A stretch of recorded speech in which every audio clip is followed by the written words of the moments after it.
Handa na ba ang inyong mga puso para sa isang kwentong susubok sa lahat ng inyong nalalaman tungkol sa pag-ibig at pagpaparaya?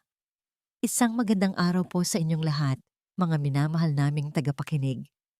Samahan niyo akong muli na buksan ang isang aklat kung saan ang bawat pahina ay sinulatan ng mga luha, pinatuyo ng pag-asa at binigyang buhay ng pusong natutong tumibok para sa iba. Sabi nila, ang kasal daw ang pinakamasayang araw sa buhay ng isang babae. Pero paano kung ang mismong araw na yon ay siya ring simula ng isang taon ng pagtitiis? Paano kung ang singsing sa iyong daliri ay hindi simbolo ng pagmamahal, kundi paalala ng isang malaking utang na dapat bayaran? Halina't pakinggan natin ang unang kabanata ng kwento ni Liwayway sa ilalim ng pamagat na Ang Kasunduan sa Papel. Ang marangyang bulwagan ay puno ng tawanan, mahihinang kalansing ng mga kupitan ng champagne, at magiliw na bulungan ng mga panauhing nabibilang sa alta sosyedad. Ang bawat sulok ay pinalamutian ng mga puting rosas at baby's breath na nagbibigay ng dalisay at romantikong pakiramdam. Mula sa kinatatayuan niya sa entablado, sa tabi ng lalaking ngayon ay legal na niyang asawa, kitang-kita ni Dr. Liwayway Alcantara ang lahat. Ngunit para sa kanya, ang bawat palakpak ay parang hagupit sa kanyang kaluluwa. Ang bawat ngiti na ipinupukol sa kanya ay parang pangungutya. Nakatayo siya roon, suot ang isang mamahaling bestida na likha ng isang tanyag na taga-disenyo. Perpekto ang pagkakaayos ng kanyang buhok at ang kanyang mukha ay maingat na nilagyan ng kolorete upang itago ang pagod at ang namumuong lungkot sa kanyang mga mata.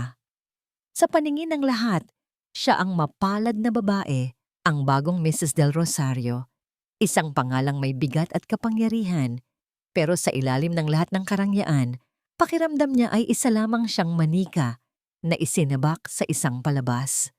Congratulations, Migs! You finally tied the knot. Bati ng isang lalaking kasosyo sa negosyo, tinapik nito ang balikat ng kanyang asawa. Ngumiti si Amihan Del Rosario, isang ngiting hindi kailanman umabot sa kanyang mga mata. It was about time, Richard. A strategic alliance is always good for business. Napalunok si Liwayway sa narinig. Strategic alliance, isang alyansa, iyon lang ang tingin nito sa kasal nila. Hindi niya magawang tumingin sa mga bisita. Sa halip, itinuon niya ang kanyang mga mata kay Amihan. Ang lalaking matikas sa kanyang barong Tagalog, abala sa pakikipag-usap sa mga impluensyal na tao, na tila ba ang kasal na ito ay isa lamang malaking corporate event. Hindi siya nito tiningnan kahit isang beses man lang muluwula. Nang matapos ang seremonya sa simbahan, ang atensyon nito ay nasa negosyo, nasa pagpapalakas ng koneksyon. Tinalikuran siya nito, literal at makahulugan. Naramdaman niya ang panginginig ng kanyang mga kamay. Mahigpit niyang hinawakan ang bouquet ng mga bulaklak, ang mga tinik ng rosas ay bahagyang tumutusok sa kanyang palad. Ang kaunting sakit na yon ang nagpagising sa kanya sa katotohanan. Isang paalala na lahat ng ito ay totoo. Ito ang buhay na pinili niya. Ito ang sakripisyong kailangan niyang gawin para sa alaala ng kanyang ama, para sa utang na loob na hindi mababayaran ng kahit anong halaga. Nang matapos ang reception, dinala sila ng isang itim na luxury car patungo sa isang 5-star hotel kung saan sila mamamalagi para sa kanilang honeymoon night. Walang nagsalita sa loob ng sasakyan. Tumingin lang si Amihan sa labas ng bintana. Ang kanyang panga ay mariing nakatiim. Si Liwayway naman ay nakatingin lamang sa kanyang mga kamay na magkalapat sa kanyang kandungan. Ang singsing sa kanyang daliri ay parang napakabigat, isang posas na gawa sa diamante. Pagdating nila sa presidential suite, lalong naging nakabibingi ang katahimikan. Ang silid ay malawak at elegante. May mga talulot ng rosas na nakakalat sa malaking kama at isang bote ng champagne na nakababad sa yelo sa isang sulok. Lahat ng ito ay para sa isang bagong kasal na nagmamahalan. Lahat ng ito ay isang malaking kasinungalingan para sa kanila. Naunang pumasok si amihan. Walang salitang hinubad niya ang kanyang barong at inihagis sa isang silya. Niluwagan niya ang kanyang kurbata. Ang kilos niya ay puno ng iritasyon. Para siyang isang hayop na nakakulong sa hawla. Si Liwayway ay nanatiling nakatayo malapit sa pinto. Hindi alam kung ano ang gagawin. Ang bigat ng kanyang bestida ay parang nagpapabagal sa kanyang paghinga. Hindi siya tiningnan ni amihan. Sa halip, kinuha nito ang isang itim na folder mula sa briefcase nito at lumapit sa kama. Sa isang malutong na kalabog, inihagis nito ang folder sa ibabaw ng malambot na kumot, sa gitna ng mga nagkalat na talulot ng rosas. Basahin mo, utos nito. Ang boses ay malamig at walang emosyon. Dahan-dahang lumapit si Liwayway. Nanginginig ang kanyang mga kamay habang binubuksan ang folder.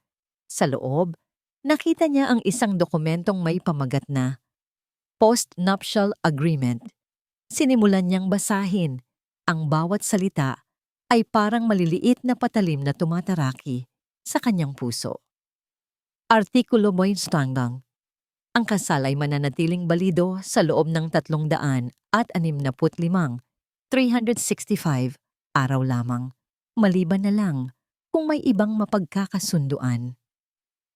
Artikulo 2. Walang anumang emosyonal o pisikal na ugnayan na inaasahan sa pagitan ng dalawang partido.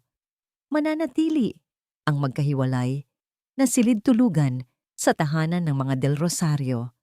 Artikulo 3. Ang bawat partido ay may kalayaang panatilihin ang kanilang pribadong buhay hanggat hindi ito nakakasira sa pampublikong imahe ng pamilya Del Rosario. Artikulo 4. Pagkatapos ng napagkasunduang panahon, ang kasal ay mapapawalang bisa sa pamamagitan ng isang mabilis at tahimik na proseso. Si Liwayway Alcantara ay tatanggap ng napagkasunduang halaga bilang danyos perwisyo at bilang kabayaran sa kanyang pagsunod sa kasunduan. Hindi na niya matuloy ang pagbabasa. Nanlabo ang kanyang mga mata dahil sa mga luhang nagbabadyang tumulo. Ito pala iyon. Isang kontrata, isang transaksyon, isang taon ng kanyang buhay kapalit ng pagbabayad sa utang na loob ng kanyang ama.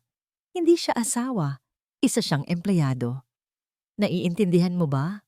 Tanong ni amihan. Ang tinig ay walang bakas ng pasensya. Tumango si Liwayway, hindi magawang magsalita. Ang kasal na ito ay para sa pamilya ko, para sa negosyo. Pagpapatuloy nito, ang bawat salita ay mariin. Ang puso ko ay hindi kasama sa usapang ito. Mayroon na itong nagmamay-ari at hindi ikaw iyon. Alam niya. Matagal na niyang alam. Pero ibang-iba pa rin pala kapag narinig mo na mismo mula sa kanya. Kumuha ng isang ballpen si amihan mula sa kanyang bulsa at inilagay iyon sa ibabaw ng kontrata. Pirmahan mo na. Tumingin si Liwayway mula sa papel patungo sa mukha ni amihan. Walang emosyon. Malamig, malayo. Ito ang lalaking kasama niyang haharapin ang 365 araw. Sa huling pagkakataon, inalala niya ang huling habilin ng kanyang ama. Patawarin mo ako, anak. Tuparin mo ang pangako ko para sa akin. Huminga siya ng malalim. Pinigilan ang luhang malapit nang bumagsak. Kinuha niya ang ballpen. Ang kamay niya ay nanginginig, ngunit pinilit niyang gawing formal at matatag ang kanyang pirma sa ilalim ng pangalang Liwayway Alcantara del Rosario. Isinara niya ang folder at itinulak ito pabalik kay amihan. Tapos na. Ang kasunduan ay selyado na. Kinuha ni amihan ang folder at sinuri ang pirma. Tumango ito. Tila nasiyahan. Mabuti? Sabi nito sa isang malamig na tinig habang nakatingin ng diretso sa kanyang mga mata. Huwag na huwag mong kakalimutan ang lugar mo, Mrs. Del Rosario. Pangalan lang yan. Pagkasabi noon, tumalikod ito at pumasok sa banyo. Isinara ang pinto ng may bahagyang kalabog. Naiwan si Liwayway na nakatayo sa gitna ng silid, napapalibutan ng mga simbolo ng pag-ibig na para sa kanya ay puro kasinungalingan. Napapikit siya ng mariin. At sa wakas, isang butil ng luha ang pumatak mula sa kanyang mata, gumuhit sa kanyang pisngi, at tuluyang bumagsak sa puting-puti niyang bestida. Ang unang araw pa lamang, pero pakiramdam niya ay tapos na ang lahat. Kinaumagahan, si Amihan del Rosario ay nagising sa isang silid na malaki, ngunit walang kabuhay-buhay. Ang sinag ng araw na tumatagos sa malawak na bintana ay hindi sapat upang pawiin ang lamig na bumabalot sa kanyang pagkatao. Nag-iisa siya sa malaking kama, gaya ng inaasahan. Mag-isa, pero pakiramdam niya ay nasasakalahal siya. Bumangon siya at sinalubong ng kanyang refleksyon sa salamin. Isang lalaking may lahat ng bagay na mahihiling ng sinuman. Kayamanan, kapangyarihan, isang pangalang kinikilala. Ngunit ang nakikita niya ay isang bilanggo. Isang bilanggo ng pangako ng kanyang yumaong ama. Isang bilanggo ng kasunduang siya mismo ang gumawa. Ang kasal kahapon. Ang babaeng may pangalang Liwayway. Ang lahat ng iyon ay parang isang masamang panaginip. Si Liwayway ay hindi isang asawa para sa kanya. Isa itong paalala. Paalala ng lahat ng bagay na ipinagkait sa kanya. Paalala ng buhay na hindi niya mapipili. At sa bawat sandaling nakikita niya ito, nararamdaman niya ang galit na unti-unting kumukulo sa loob niya. Galit sa kanyang ama, sa tadhana, at sa babaeng tahimik na tinanggap ang papel nito sa trahedyang ito. Pagkatapos niyang mag-asikaso, bumaba siya para sa almusal. Inaasahan niyang hindi niya ito makikita, na sana ay manatili na lang ito sa silid nito.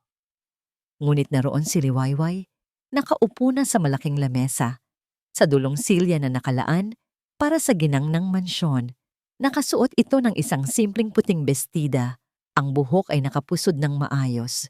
Tahimik itong umiinom ng kape. Ang tingin ay nasa labas ng bintana. Mayroong isang klase ng kapayapaan sa presensya nito na lalong nagpairita kay Amihan. "Magandang umaga, Amihan." Bati nito sa mahinang tinig. Hindi pa rin inaalis ang tingin sa hardin. Hindi siya sumagot. Umupo siya sa kabilang dulo ng mesa, sa pwesto ng master of the house, at kinuha ang dyaryo. Ipinagsawalang bahala niya ang pag-iral nito, umaasang maiintindihan nito ang mensahe. "Magandang umaga, mga bagong kasal." Isang masiglang boses ang pumunit sa katahimikan. Pumasok sa dining hall ang kanyang tita Corazon, nakangiti ng malapad, ngunit ang mga mata ay tila nanguusisa. "Kumusta ang unang gabi? Sana ay naging makabuluhan." Tumingin si Amihan sa kanyang tiyahin ng may babala. Alam niya ang laro nito. Si Tita Corazon, ang kapatid ng kanyang ama, ay palaging mayroong matalas na dila na nababalutan ng pulot. Umupo ito sa tabi ni Liwayway. "Kamusta ka naman, Hija? Nasasanay ka na ba sa bagong mong apelyido?" Magalang nang ngumiti si Liwayway. "Sinusubukan po, tita." "Mabuti naman," sabi ni Corazon, habang nagsasalin ng kape para sa sarili. Humigop ito ng kaunti bago muling nagsalita. Ang boses ay tila nag-aalala. "Alam mo, ang mga Del Rosario ay isang pamilyang may mahabang kasaysayan. Sanay kami sa mga bagay na dekalidad. Iba pa rin kasi talaga kapag ang isang tao ay galing sa tamang dugo. Hindi ba, Migs?" Ang patutsada ay malinaw. Isang paghamak sa pinanggalingan ni Liwayway. Nakita ni Amihan ang bahagyang paninigas ng balikat ni Liwayway. Nakita niya ang anino ng sakit na dumaan sa mga mata nito bago ito muling tumingin sa labas. Naghintay ito. Naghintay ito na ipagtanggol niya. Naghintay ito na may sabihin siya. Ngunit pinili niyang manahimik. Ibinaba niya ang dyaryo at nagsimulang kumain. Hindi niya ito responsibilidad. Ang babaeng ito ay hindi niya asawa sa tunay na kahulugan ng salita. Hindi niya utang dito ang proteksyon laban sa kamandag ng kanyang tita Corazon. Ang katahimikan niya ay mas malakas pa sa anumang salita. Iyon ang kanyang sagot. Hindi na niya tinapos ang kanyang pagkain. Tumayo siya, inayos ang kanyang Amerikana, at walang lingon likod na naglakad palabas ng mansyon. Kailangan niyang makatakas. Ang bawat sulok ng bahay na yon ay sumisigaw ng kanyang kabiguan. Ang kanyang opisina, iyon ang kanyang kanlungan. Sa Del Rosario Corporation, siya ang hari. Siya ang may kontrol. Doon, walang makakapagsabi sa kanya kung ano ang dapat niyang gawin. Pagdating niya sa kanyang malawak na opisina sa pinakatuktok ng gusali, agad siyang napabuntong hininga. Dito, malaya siya. Inalis niya ang kanyang Amerikana at umupo sa kanyang leather na silya. Ngunit kahit dito, hindi siya makatakas. Ang kanyang mga mata ay napadako sa isang silver na picture frame sa kanyang mesa. Ang larawan nila ni Mahalina. Kinunan iyon sa isang beach sa Palawan. 2 taon na ang nakalipas. Nakangiti silang pareho. Ang buhok ni Mahalina ay nililipad ng hangin habang nakayakap ito sa kanya.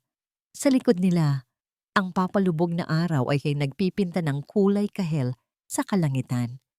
Pangako, Migs. Tila naririnig niya ang boses nito. Babalik ako. Pagkatapos kong makuha ang master's degree ko sa Paris, babalik ako. At sa pagbalik ko, bubuo tayo ng sarili nating mundo, malayo sa kanila. Iyon ang pangako nila. Ang kanilang mundo.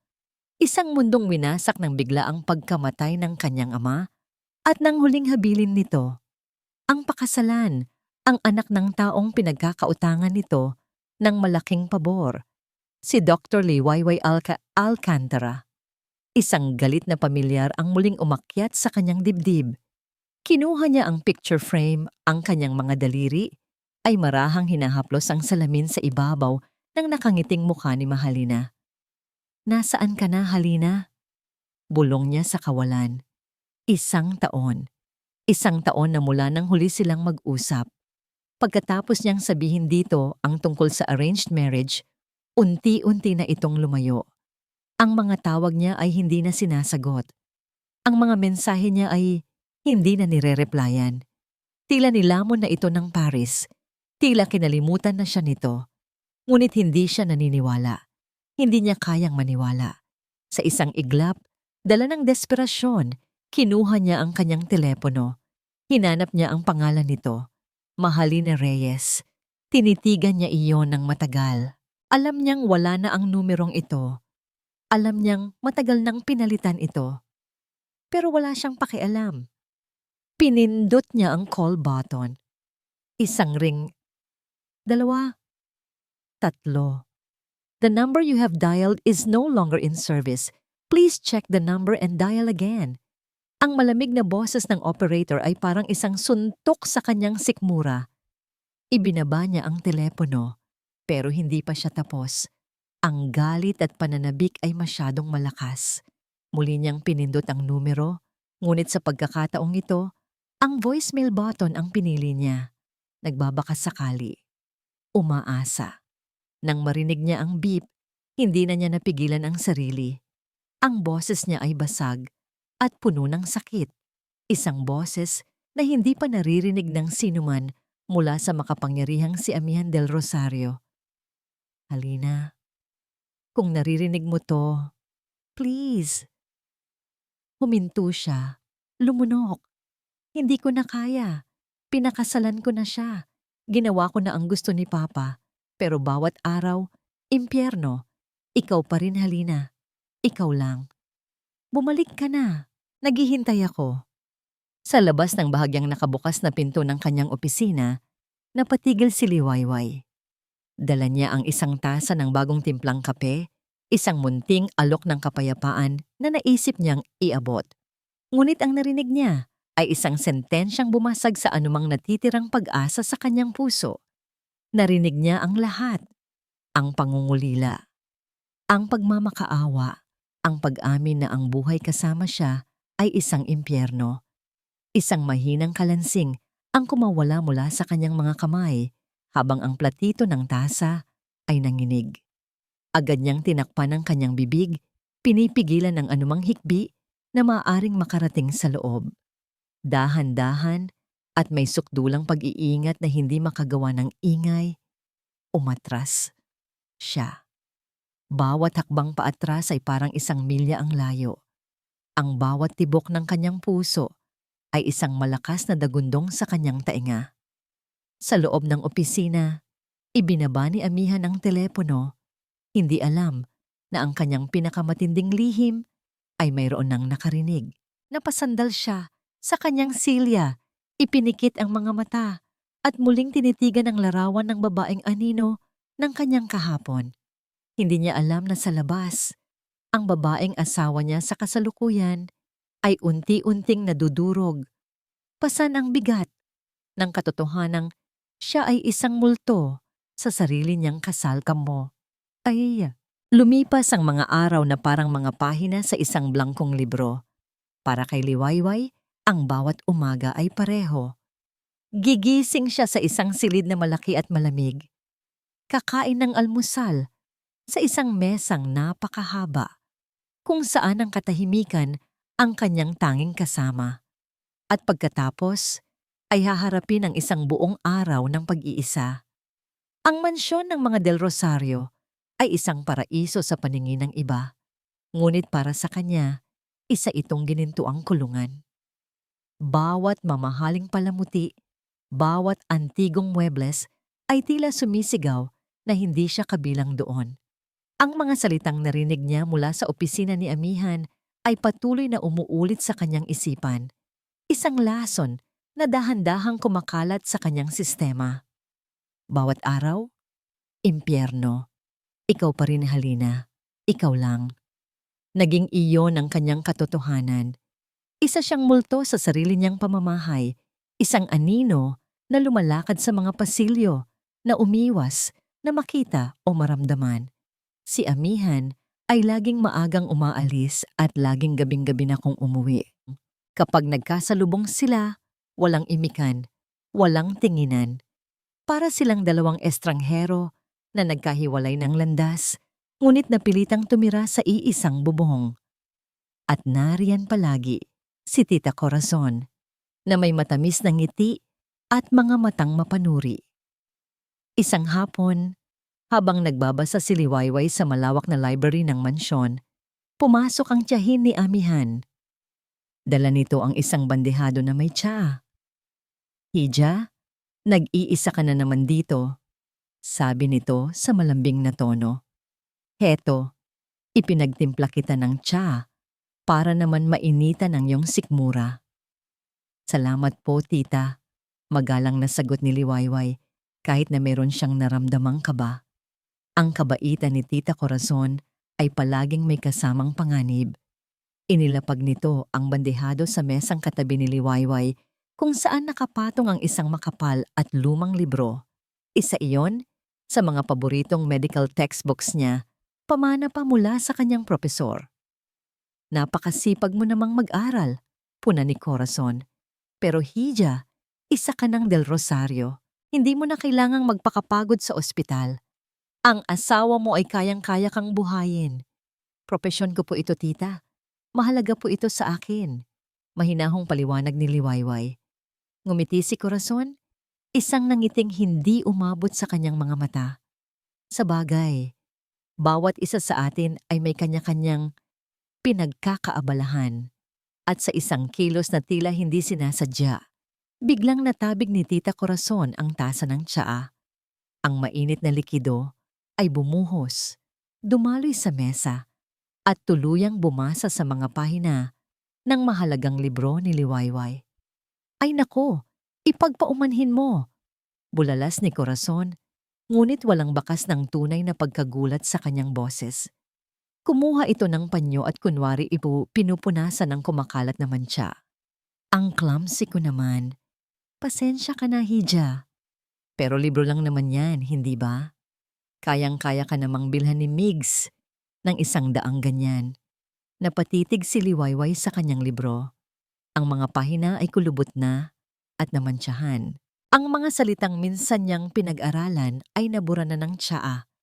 Hindi ito tungkol sa pera. Ito ay tungkol sa pagkatao niya. Sa mundong unti-unting winawasak sa loob ng bahay na ito, huminga siya ng malalim. Pinigilan ang namumuong galit at luha. "Ayos lang po, tita. Aksidente lang po," sabi niya. Ang boses ay kalmado, kahit ang puso niya ay nagngingit-ngit. Tumayo siya at dahan-dahang isinara ang basang libro. Iyon na ang hudyat. Kailangan niya ng hangin. Kailangan niyang makalayo. Ang kanyang naging kanlungan ay isang maliit na coffee shop sa labas ng kanilang subdivision, ang Kape Hiraya. Ang lugar na yon ay simple, mainit ang ilaw, at amoy na amoy ang bagong timplang kape. Doon, hindi siya si Mrs. Del Rosario. Isa lang siyang ordinaryong babae na naghahanap ng kapayapaan. Umupo siya sa paborito niyang sulok sa tabi ng bintana.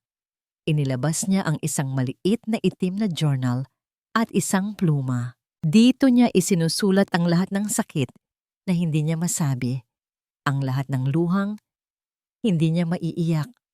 Ika-28 araw sulat niya.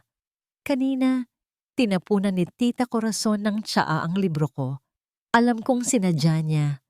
Gusto niyang iparamdam sa akin na lahat ng bagay na mahalaga sa akin bago ako naging Del Rosario ay walang kwenta. At nagtagumpay siya. Ang pinakamasakit ay wala akong magawa. Kailangan kong magtiis para kay Papa. Para sa pangako." Napahinto siya sa pagsusulat at napatingin sa labas. Ang mga taong naglalakad, nagtatawanan, mga magkasintahang magkahawak kamay. Ganoon na lang ba yon? Isang pangarap na hindi na niya kailanman maaabot?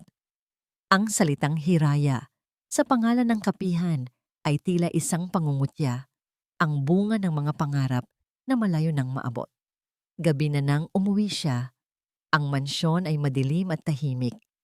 Ngunit nang dumaan siya sa sala, may narinig siyang isang mahinang kalabog mula sa kwarto ni amihan. Nag-aalala. Dahan-dahan siyang lumapit at kumatok. Walang sagot. Muli siyang kumatok, mas malakas. Nang wala pa ring sumagot, marahan niyang binuksan ang pinto. Nakita niya si amihan, nakahandusay sa sahig, sa tabi ng kanyang kama. Amoy na amoy ang alak sa buong silid. Lasing na lasing ito. Ang pagiging doktor niya ang nanaig. Pumasok siya at sinubukan itong gisingin. "Amihan, gisising," sasabi niya, habang marahang tinatapik ang pisngi nito. Nagmulat ito ng mata, ngunit ang tingin nito ay malabo at wala sa sarili. Sinubukan niyang itayo ito. Inakay niya ang mabigat nitong braso sa kanyang balikat. Hirap na hirap siya. Ngunit nagawa niya itong maitayo at maiupo sa kama.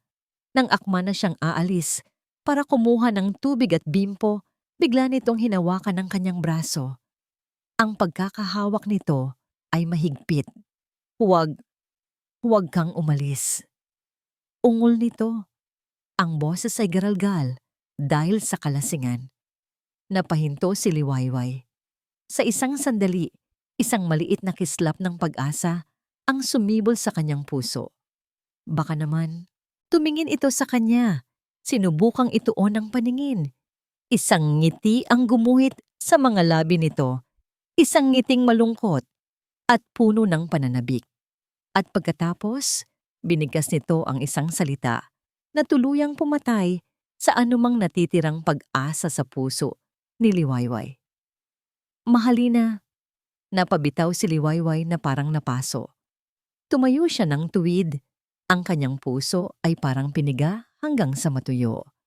Kahit sa kalasingan nito, kahit sa subconscious nito, hindi siya ang nakikita nito.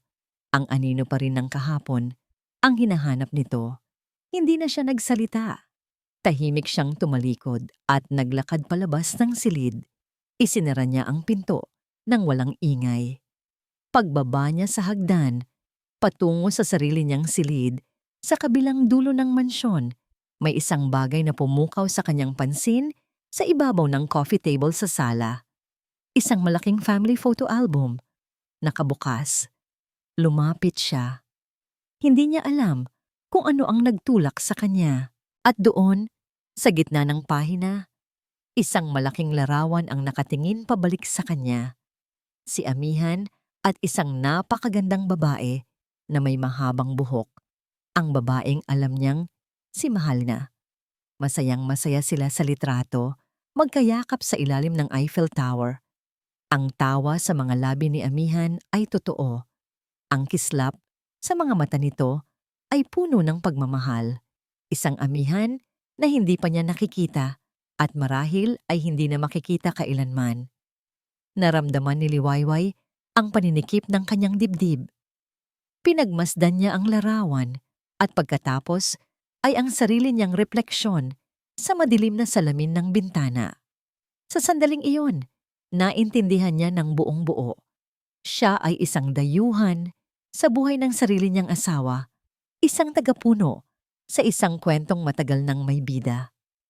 At ang tanging papel niya ay ang manood mula sa malayo habang ang puso nito ay patuloy na tumitibok para sa iba. Ang ika-30 kaarawan ni Amihan del Rosario ay ipinagdiwang sa paraang alam lamang ng mga del Rosario.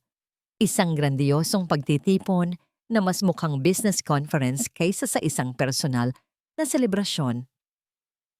Ang malawak na hardin ng mansyon ay napuno ng mga maimpluwensyang panauhin, mga politiko, kasosyo sa negosyo, at mga matataas na tao sa lipunan. Lahat ay naroon para batiin ang tagapagmana, ngunit masigit pa roon para palakasin ang kani-kanilang koneksyon. Nakatayo si Amihan sa gitna ng lahat, hawak ang isang kopita ng alak na hindi naman niya iniinom. Pilit ang kanyang mga ngiti, automatiko ang kanyang mga pakikipagkamay. Bawat "Happy Birthday, Migs!" ay parang ingay na lang sa kanyang tainga. Ang isip niya ay nasa malayo, nasa isang babae sa Paris na hindi na muling nagparamdam. Mula sa isang sulok, pinagmamasdan siya ni Liwayway. Suot niya ang isang eleganteng asul na bestida na pinili ni Tita Corazon para sa kanya. Isa na namang paraan para ipamukha sa kanya na maging ang kanyang itsura ay kailangang kontrolado. Pakiramdam niya ay isa siyang palamuti, isang bahagi ng dekorasyon na kailangang naroon para kompleto ang palabas ng masayang mag-asawa. Lumapit sa kanya ang isang waiter na may dalang tray ng mga pampagana. "Ma'am, hors d'oeuvres po." Kukuha na sana si Liwayway nang biglang sumulpot si Tita Corazon sa kanyang tabi. "Wag yan, Hija," sabi nito.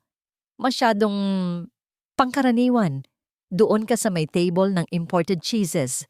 Mas babagay sa isang Del Rosario." Muli, isang patutsada na binalot sa pag-aalala. Samantala, abala si Amihan sa pakikipag-usap sa isang senador nang lumapit ang isa pang waiter. Dala-dala ang isang tray ng mga kanape na mukhang katakam-takam. "Sir, special seafood croquettes po." Dahil sa inis at pagkabagot, hindi na pinag-isipan ni Amihan. Kumuha siya ng isa at isinubo iyon habang patuloy na nakikipag-usap. Hindi niya napansin ang bahagyang pagngisi ni Tita Corazon mula sa malayo. Alam nito ang matinding allergy ni Amihan sa hipon.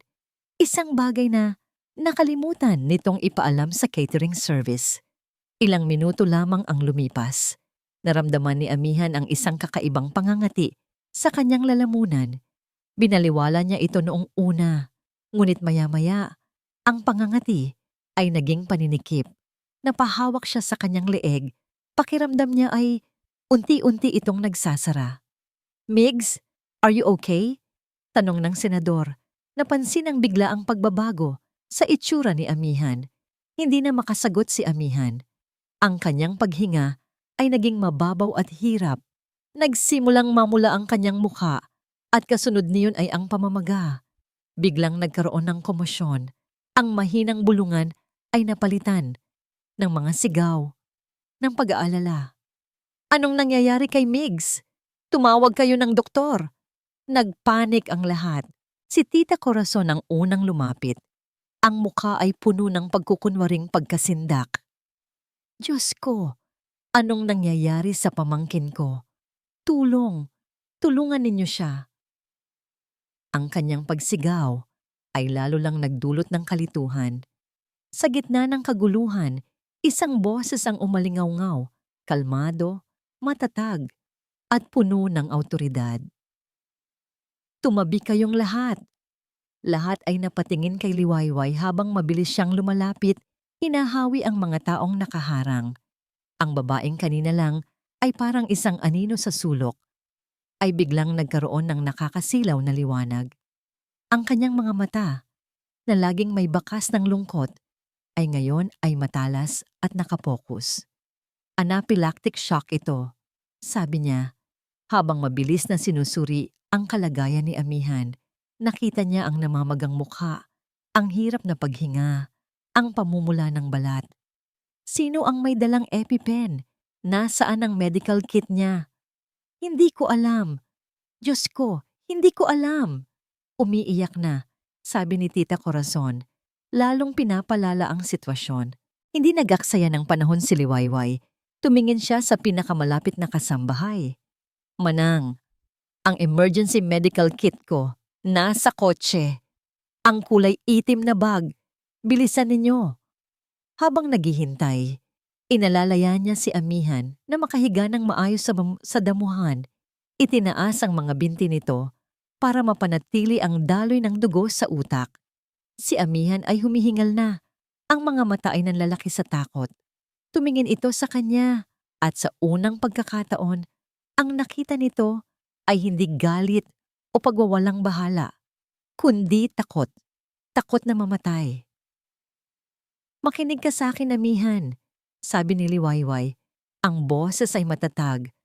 Habang hinahawakan ang balikat nito, huminga ka. Nang dahan-dahan, darating ang tulong. Huwag kang pipikit. Dumating ang kasambahay, dala ang medical kit. Mabilis itong binuksan ni Liwayway. Ang kanyang mga kamay, na laging nanginginig sa loob ng mansyon, ay ngayon ay kampante at sanay. Inihanda niya ang syringe ng epinephrine. Ang mga bisita ay napatigil, nanonood sa bawat kilos niya na para bang isang eksena sa pelikula. Ang asawang binaliwala ni Amihan del Rosario ay siya ngayong tanging pag-asa nito. Walang pag-aalinlangan, itinusok ni Liwayway ang karayom sa hita ni Amihan. Isang ungol ng sakit ang kumawala kay Amihan, ngunit kasunod niyon, ilang sandali pa, ay ang unti-unting pagluwag ng kanyang paghinga. Hindi nagtagal, dumating ang ambulansya. Ang mga paramedic ang pumalit sa pwesto ni Liwayway. Habang isinasakay si Amihan sa stretcher, ang huling imahe na nakita niya bago siya mawala ng malay ay ang mukha ni Liwayway. Seryoso, nababasa ang pag-aalala, at nakatutok lamang sa kanya. Ilang oras ang lumipas. Nagmulat ng mga mata si Amihan. Ang una niyang naramdaman ay ang amoy ng antiseptic. Nasa isang pribadong silid siya sa ospital. Ang una niyang narinig ay ang mahinang tunog ng makinang sumusubaybay sa tibok ng kanyang puso. Inilibot niya ang kanyang paningin. Inaasahan niyang makikita ang nag-aalalang mukha ng kanyang Tita Corazon. O marahil ang kanyang mga abogadong nag-aabang. Ngunit ang nakita niya ay si Liwayway. Nakaupo ito sa silyang katabi ng kanyang kama. Ang ulo ay nakasandal sa gilid ng kutsyon. Nakatulog ito sa pagbabantay. Bahagyang magulo ang buhok nito at bakas sa mukha nito ang matinding pagod. Ang eleganteng bestida nito ay may mga lukot na. Ngunit naroon ito. Sa lahat ng tao sa mundo, siya ang nagpaiwan. Tinitigan niya ito. Sa unang pagkakataon, hindi niya ito tiningnan. Bilang si Dr. Alcantara, ang babae sa kontrata, ang simbolo ng kanyang pagkakabilanggo. Sa sandaling iyon, nakita niya si Liwayway, ang babaeng kumilos ng mabilis sa gitna ng kaguluhan. Ang babaeng may matatag na boses na nagsabing, "Huwag kang pipikit." Ang babaeng nagligtas sa kanyang buhay. Isang damdamin na hindi pamilyar, hindi galit, hindi inis, kundi isang bagay na mas malalim at nakakalito ang nagsimulang gumapang sa kanyang puso. Isang damdaming parang paghanga at utang na loob. Marahan siyang gumalaw at ang kaunting ingay na yon ay sapat na para magising si Liwayway. Nag-angat ito ng tingin. Ang mga mata ay bahagyang namumungay pa dahil sa antok. Ngunit nang makita nitong gising na siya, agad na nagbago ang anyo nito. Nawala ang pagod at napalitan ng alertong ekspresyon ng isang doktor. "Gising ka na pala," sabi nito sa mahinang boses, at walang ano-ano'y inabot ang kanyang pulso upang suriin ang bilis ng tibok. "Kamusta ang pakiramdam mo? May masakit ba? Hirap ka pa bang huminga?" Sunod-sunod ang mga tanong nito, profesional at direkta. Napatingin si amihan sa kamay nitong nakahawak sa kanyang pulso.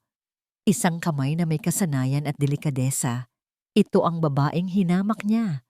Ang babaeng itinuring niyang isang bagay na nabili. Ngunit ang kilos nito ngayon ay walang bahid ng anumang personal na damdamin. Ginagawa lang nito ang trabaho niya. Umiling siya. "Ayos na ako," sagot niya. Ang boses ay bahagyang paos. Nahirapan siyang hanapin ang mga tamang salita. Ang isang simpleng salamat ay parang hindi sapat. "Liwayway." Napatingin ito sa kanya, naghihintay. "Niligtas mo ako," sabi niya sa wakas. Ang mga salita ay tila mabigat sa kanyang dila. Isang pag-amin ng kahinaan, isang pagkilala sa lakas nito. Binitawan ni Liwayway ang kanyang pulso at bahagyang umayos ng upo. Isang anino ng emosyon ang dumaan sa mga mata nito, pagkagulat marahil, ngunit agad din iyong nawala. "Ginawa ko lang ang trabaho ko bilang doktor," sagot nito sa isang payak na tono. "Mabuti na lang at palagi kong dala ang emergency kit ko." Ang simpleng sagot na yon, ang pagpapakumbabang iyon, mas lalo nitong pinalalim ang hiwa sa ego ni amihan. Hindi nito ipinagyabang ang ginawa. Hindi nito sinumbatan ang kanyang mga pagkukulang. Iniligtas nito ang kanyang buhay dahil iyon ang tama. Dahil iyon ang kanyang sinumpaang tungkulin. Sa gitna ng kaguluhan, sa gitna ng pagpapanik ng lahat, kasama na ang kanyang tita Corazon na puno ng pagkukunwari. Si Liwayway lang ang nanatiling matatag. Siya ang naging kalmado sa gitna ng unos. Tinitigan niya ito habang tumatayo ito para tawagin ang nurse. Tumalikod ito sa kanya at ang nakita niya ay hindi na ang babae sa kontrata. Ang nakita niya ay isang estranghera, isang babaeng may tapang, talino at dignidad na hindi niya kailanman nakita dahil hindi niya kailanman sinubukang tingnan. At sa katahimikan ng silid ng ospital, habang pinagmamasdan niya ang anino ng babaeng nagligtas sa kanya, naramdaman ni amihan sa kauna-unahang pagkakataon ang isang malinaw at hindi maikakailang pagbabago sa loob niya. Ang pader na itinayo niya sa paligid ng kanyang puso ay nagsimulang magkaroon ng mga bitak. Ang mga araw pagkatapos ng insidente sa ospital ay nagkaroon ng ibang kulay. Ang mabigat at malamig na hangin sa loob ng mansyon ng mga Del Rosario ay tila bahagyang gumaan. Wala nang mga pinto na malakas na isinasara. Wala nang mga tinginang puno ng yelo. Sa halip, napalitan ito ng isang kakaibang katahimikan. Isang katahimikang nag-aabang, puno ng mga hindi masabing salita. Para kay Liwayway, ang pagbabago ay banayad, ngunit sapat na para kanyang mapansin. Nagsimula ito sa mga hapunan. Dati, mag-isa lamang siyang kumakain sa malawak na dining hall. Ngunit ngayon, sa hindi maipaliwanag na dahilan, sinasabayan na siya ni amihan. Hindi pa rin sila nag-uusap ng mahaba. Kadalasan ay nakatutok lang ito sa kanyang pagkain o sa isang business report na binabasa. Ngunit ang presensya nito, ang simpleng katotohanang naroon siya sa kabilang dulo ng mesa, ay isang malaking pagbabago. Isang gabi, pagod na umuwi si Liwayway mula sa kanyang duty sa ospital. Inaasahan niyang tapos nang kumain si amihan, ngunit nagulat siyang makita itong nakaupo sa sala, nagbabasa ng libro at tila naghihintay. Nakahain na ang hapunan. sabi nito, hindi nag-aangat ng tingin mula sa binabasa. Nagpaluto ako ng sinigang. Sabi ni Manang, paborito mo raw.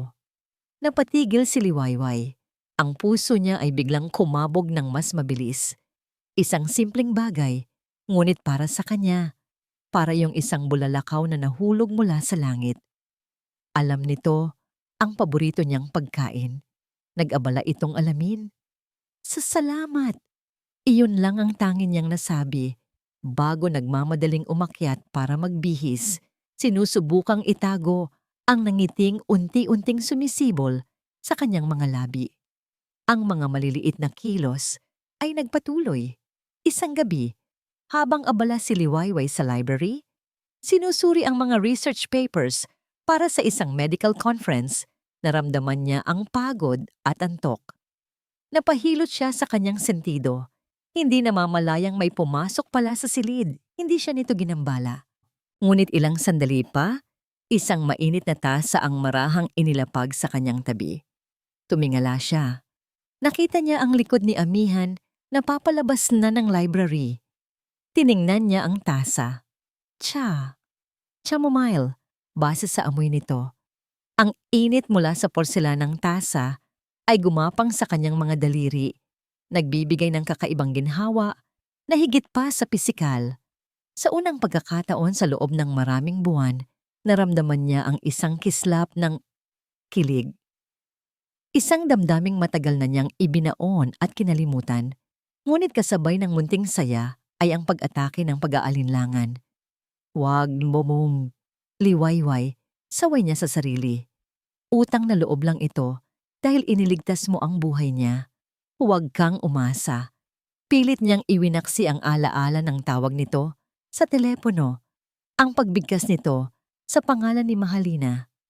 Subalit ang pader na itinayo niya sa paligid ng kanyang puso ay nagsimula nang magkaroon ng mga bitak, at ang pag-asa, gaano man kaliit, ay nagsimulang sumingit sa mga siwang.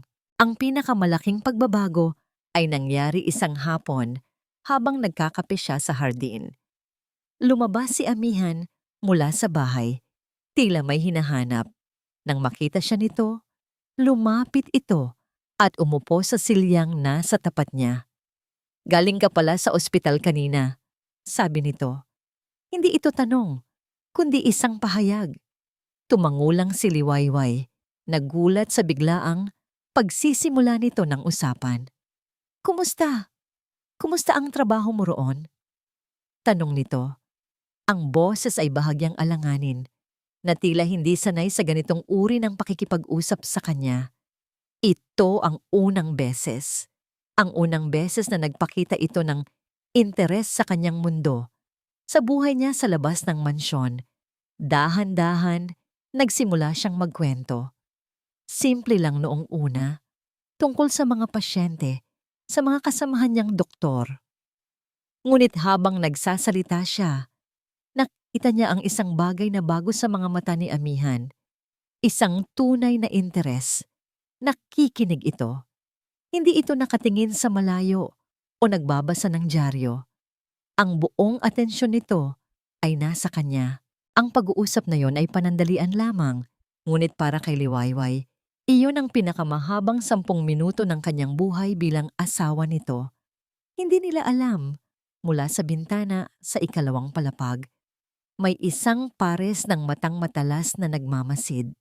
Si Tita Corazon. Nakita niya ang lahat. Ang paghihintay sa hapunan, ang pag-abot ng tsaa, ang pag-uusap sa hardin. Ang bawat kilos ay parang isang banta sa kanyang posisyon, sa kanyang mga plano. Ang kapayapaang namumuo sa pagitan ni Amihan at Liwayway ay isang panganib. Ang Amihan na masaya at kontento ay isang Amihan na hindi niya makokontrol. Kailangan niyang ipaalala sa kanyang pamangkin kung saan talaga ito dapat nakatingin. Kailangan niyang buhayin ang multo ng nakaraan. Nang gabing iyon, habang ang buong mansyon ay tahimik na, pumasok si Tita Corazon sa kanyang silid. Kinuha niya ang kanyang telepono at nag-dial ng isang numero. Isang numero na matagal na niyang itinatago para sa tamang pagkakataon. Pagkatapos ng ilang ring, may sumagot sa kabilang linya. Hello? Ngumiti si Tita Corazon, isang nangiting puno ng kamandag. Ang kanyang boses ay naging matamis na parang pulot. Hello, Hija. Simula niya. Mayroon lang akong munting ibabalita. Isang bagay na sa tingin ko ay dapat nang malaman ng lahat. Huminto siya sandali para sa dramatikong epekto. Nakarating na ba siya ng Pilipinas? Siguraduhin mong malalaman ni Amihan. Ang kapayapaan ay isang marupok na bagay. Isang babasaging kristal na sa isang iglap ay maaaring magkalamat at tuluyang mabasag. Para kay Amihan, ang kapayapaang unti-unti niyang nararamdaman sa piling ni Liwayway ay ganoon karupok. Isang umaga, sa kanilang almusal, naramdaman ni Amihan ang isang bagay na halos dayuhan sa kanya nitong mga nakaraang buwan. Isang magaang na pakiramdam. Hindi na niya kailangang magtago sa likod ng dyaryo. Nagagawa na niyang tingnan si Liwayway habang nagkakape ito. Pinagmamasdan ang paraan ng pagtama ng sinag ng araw sa mukha nito. Nag-uusap na sila. Hindi man madalas, ngunit ang kanilang mga pag-uusap ay may laman na. Tungkol sa trabaho nito sa ospital, tungkol sa isang bagong proyekto sa kanyang kumpanya. Mga simpleng bagay na bumubuo ng isang tulay sa pagitan ng kanilang dalawang magkaibang mundo. Ang pader na minsang naghihiwalay sa kanila ay unti-unti nang gumuho. Ngunit ang bawat tulay ay maaaring sirain. Ang bawat pader ay maaaring muling itayo. Magandang umaga. Ang masiglang boses ni Tita Corazon ang bumasag sa kanilang tahimik na sandali. Gaya ng dati, ang kanyang pagdating ay may dalang kakaibang tensyon. Tamang-tama, Migs. Mayroon akong dala para sa'yo. Inilapag nito sa mesa ang isang makintab at bagong labas na society magazine. Sa pabalat ay ang larawan ng isang sikat na actress. Ano yan, tita? Tanong ni Amihan, walang interes. Buksan mo sa gitnang pahina, sabi nito. Ang nangiti sa labi ay tila hindi maalis. Mayroon diyang feature tungkol sa mga movers and shakers ng Maynila at may isang pamilyar na mukha kang makikita. Dahil sa pag-usisa, kinuha ni Amihan ang magazine. Taliwayway ay nagpatuloy lang sa kanyang pagkain, sanay na sa mga kakatwang kilos ng tiyahin ng kanyang asawa. Binuklat ni Amihan ang magazine at sa gitna, sa isang buong pahinang artikulo na may malaking larawan, naroon siya. Ang mundo ni Amihan ay biglang huminto. Mahalina Reyes, the brilliant art curator redefining the Manila art scene. Ang larawan, iba na siya ngayon, mas sofistikada. Ang buhok niya ay mas maikli, ang kanyang mga ngiti ay mas kontrolado, mas professional.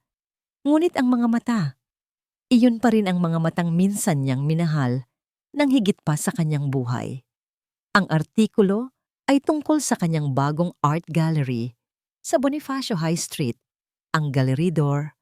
Pinupuri nito ang kanyang world-class taste at ang kanyang vision na dalhin ang sining ng Pilipinas sa pandaigdigang entablado pagkatapos ng kanyang pag-aaral sa Paris. Nakakagulat, hindi ba? Basag ni Tita Corazon sa kanyang pagkatulala. Bigla na lang siyang bumalik, walang pasabi, at tila napakatagumpay na niya. Dapat mo siyang batiin, pamangkin, bilang isang dating kaibigan. Ang bawat salita ng kanyang Tita Corazon ay may dalang lason. Hindi niya ito pinansin. Ang kanyang buong atensyon ay nasa larawan, sa mga salitang nakasulat. Bumalik na siya. Ang tatlong salitang yon ay umalingaw-ngaw sa kanyang isipan na parang kulog.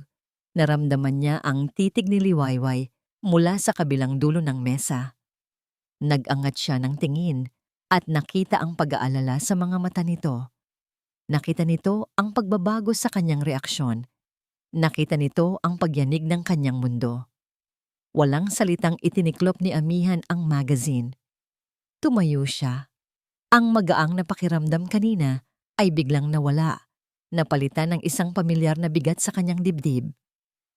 May kailangan akong asikasuhin sa opisina, sabi niya sa isang formal at malamig na tono na matagal nang hindi naririnig ni Liwayway. Hindi na niya hinintay ang sagot nito. Mabilis siyang umalis, dala-dala ang magazine na parang isang ebidensya ng isang krimen. Sa loob ng kanyang sasakyan, hindi niya alam kung saan pupunta. Ang kanyang mga kamay ay mahigpit na nakahawak sa manibela. Ang kanyang isip ay isang magulong bagyo ng mga alaala at mga tanong. Bakit siya bumalik?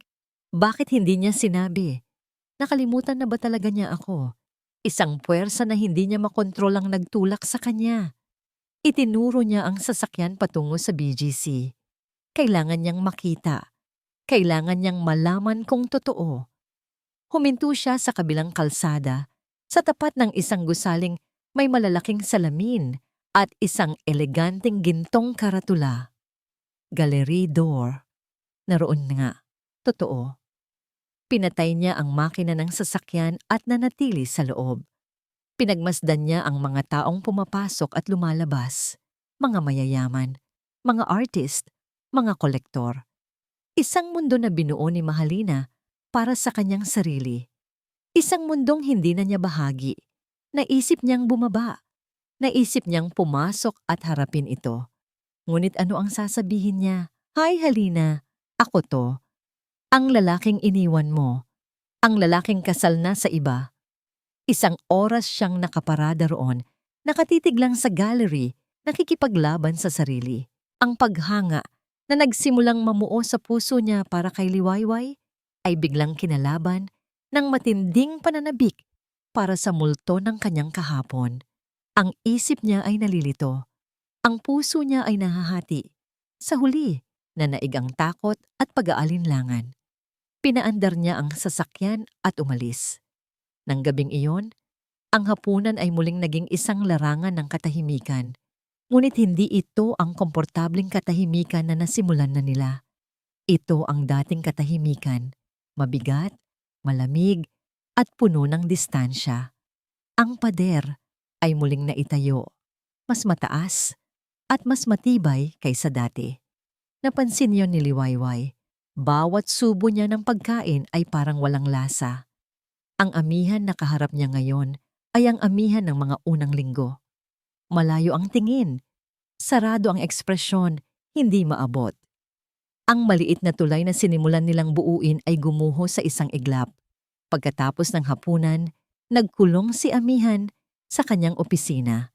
Kinuha niya ang magazine at tinitigan muli ang larawan ni Mahalina. Ang galit, ang pananabik, ang pagkalito, lahat ay naghalo-halo. Biglang nag-vibrate ang kanyang telepono na nasa ibabaw ng mesa. Isang mensahe mula sa isang numerong hindi rehistrado sa kanyang contacts.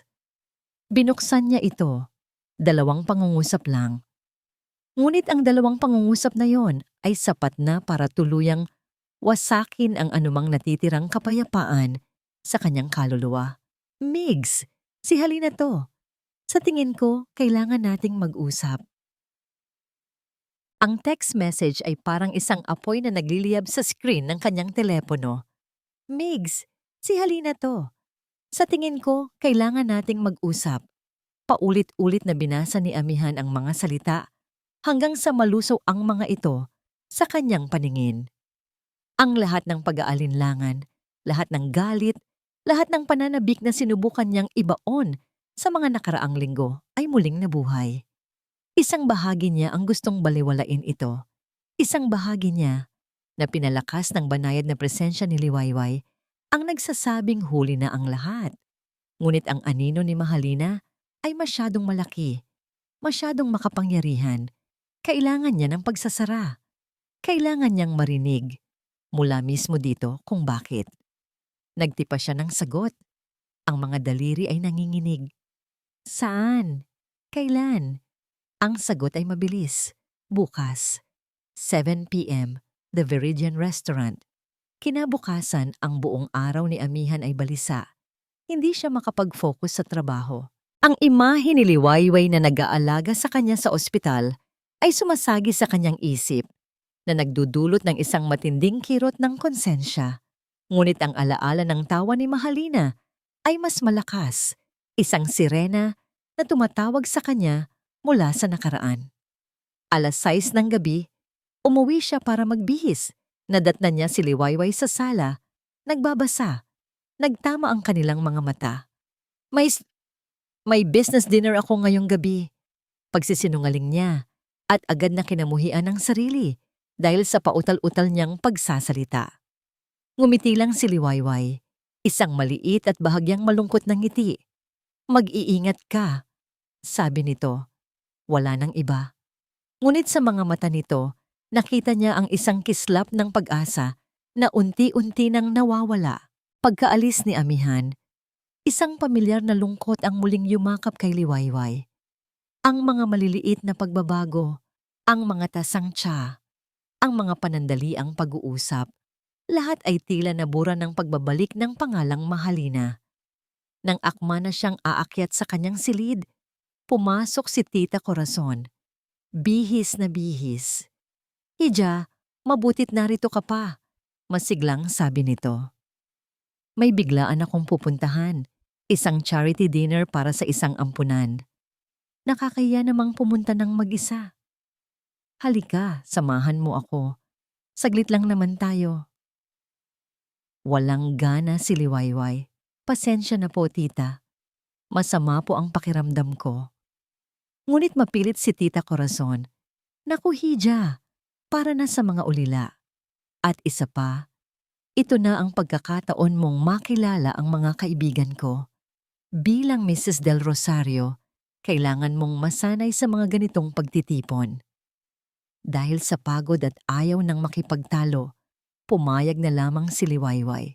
Nagsuot siya ng isang simpleng itim na bestida, naglagay ng kaunting kolorete, at sumama sa tiyahin ng kanyang asawa. "Saan po ba ang restaurant na yan, tita?" tanong niya habang nasa kotse sila. Ngumiti si Corazon, isang nangiting matagumpay. "Sa The Viridian lang. Napakagandang lugar." Ang pangalan ng lugar ay tila walang kahulugan kay Liwayway. Hindi niya alam na dinadala siya nito sa gitna ng isang bagyo na malapit nang sumabog. Nang pumasok si Liwayway at Tita Corazon sa The Viridian, agad na sinalubong sila ng maitre d'. "This way, Ma'am Corazon. Your table is ready." Iginaya sila nito sa isang mesang may magandang tanawin ng city lights. Habang naglalakad sila, inilibot ni Liwayway ang kanyang paningin. Ang lugar ay puno ng mga taong mukhang importante. At sa isang iglap, nahuli ng kanyang mga mata ang isang pamilyar na likod, nakaupo sa isang table for two sa isang mas pribadong sulok ng restaurant. Si Amihan. Biglang nanlamig ang buong katawan ni Liwayway. Ang puso niya ay nagsimulang tumibok ng napakabilis. Business dinner? At pagkatapos, nakita niya kung sino ang kaharap nito. Isang babaeng nakatalikod din sa kanya. Ngunit kahit sa ganoong anggulo, kitang-kita ang kanyang ganda at kumpiyansa. "Tita!" Bulong ni Liwayway gustong umatras. "Ano ka ba, Hija?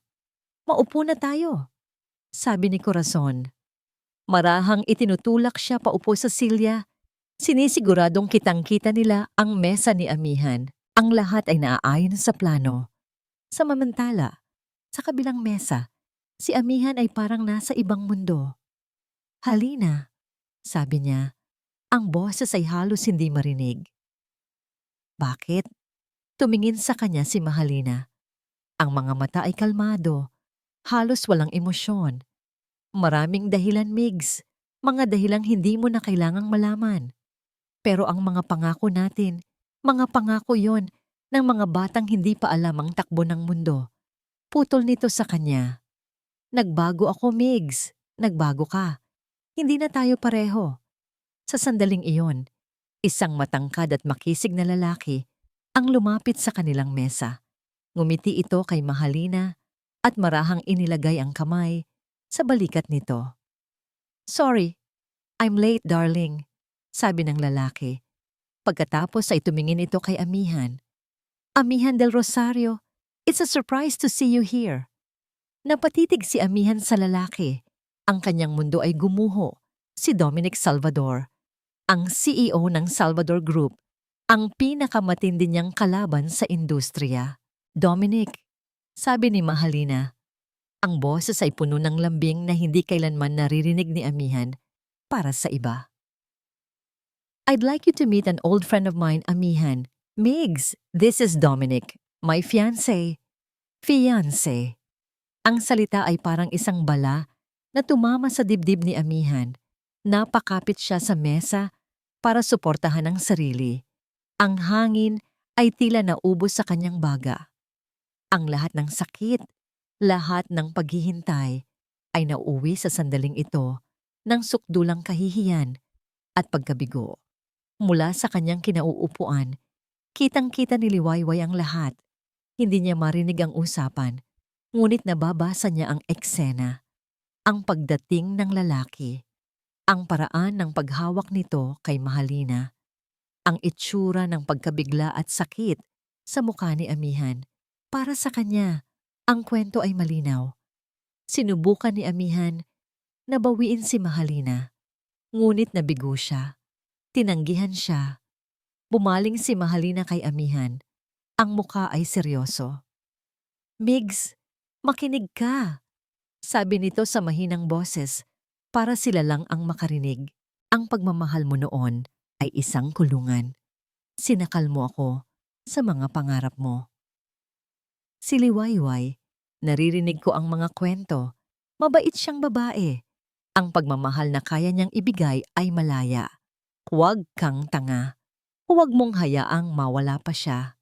Ang mga salita ni Mahalina ay isang sampal ng katotohanan. Ngunit hindi na iyon maproseso ng isip ni Amihan. Ang tanging nararamdaman niya ay ang pagguho ng lahat ng kanyang pinanghahawakan. Sa gitna ng kanyang pagkalito, nag-angat siya ng tingin at ang kanyang mga mata ay naglakbay sa kabila ng restaurant. At doon, nakita niya siya, si Liwayway. Nakatitig ito sa kanya at sa mga mata nito, nakita niya ang isang bagay na mas masakit pa sa pagtanggi ni Mahalina. Nakita niya ang kumpirmasyon ng lahat ng kasinungalingan. Nakita niya ang huling piraso ng tiwala nito na tuluyang nabasag. Ang sakit sa mga mata nito ay sumasalamin sa sarili niyang sakit. Ngunit dahil sa magkaibang dahilan, naintindihan niya agad. Ang nakita nito ay hindi ang katotohanan. Ang nakita nito ay ang sarili nitong interpretasyon. Isang lalaking desperadong sinusuyo ang dati niyang pag-ibig. Para kay Liwayway, ang mga tingin nilang nagtagpo ay ang huling patak na nagpaapaw sa baso. Ang lahat ng sakit, ang lahat ng pagtitiis, ang lahat ng munting pag-asang sinimulan niyang buuin ay gumuho. Tama na, sobra na, hindi na niya kaya. Tumayo siya, ang mga tuhod ay nanginginig. Binaliwala niya ang pagtawag ni Tita Corazon. Liwayway! Nagsimula siyang maglakad. Pagkatapos ay tumakbo. Tinakbo niya ang daan palabas ng restaurant. Ang mga luha ay bumubulag sa kanyang paningin. Ang tanging gusto niya ay makalayo. Makalayo sa kasinungalingan. Sa sakit, sa lalaking bumasag sa kanyang puso, sa paraang hindi niya inaasahan. Liwayway! Sigaw ni Amihan. Tumayo mula sa kanyang kinauupuan. Ngunit hindi lumingon si Liwayway. Nagpatuloy lang siya sa pagtakbo, papalayo sa kanya, papalabas sa kanyang buhay, dala ang basag na piraso ng kanilang pekeng pagsasama. Ang pagtakbo ni Liwayway palabas ng restaurant ay isang pagtakas. Pagtakas hindi lang mula sa lugar na yon, kundi mula sa lahat ng sakit na naipon sa kanyang dibdib sa loob ng halos 1 taon. Bawat hakbang niya sa basang semento, bawat patak ng ulan na humahampas sa kanyang mukha, ay tila nakikiisa sa kanyang kalungkutan. Hindi niya alam kung saan siya pupunta. Ang tanging alam niya ay hindi na niya kayang bumalik sa mansyon na yon. Ang bawat sulok ng bahay na yon ay magiging isang paalala ng gabing ito. Ang gabing nakita niya mismo kung gaano siya kawalang halaga sa buhay ni Amihan.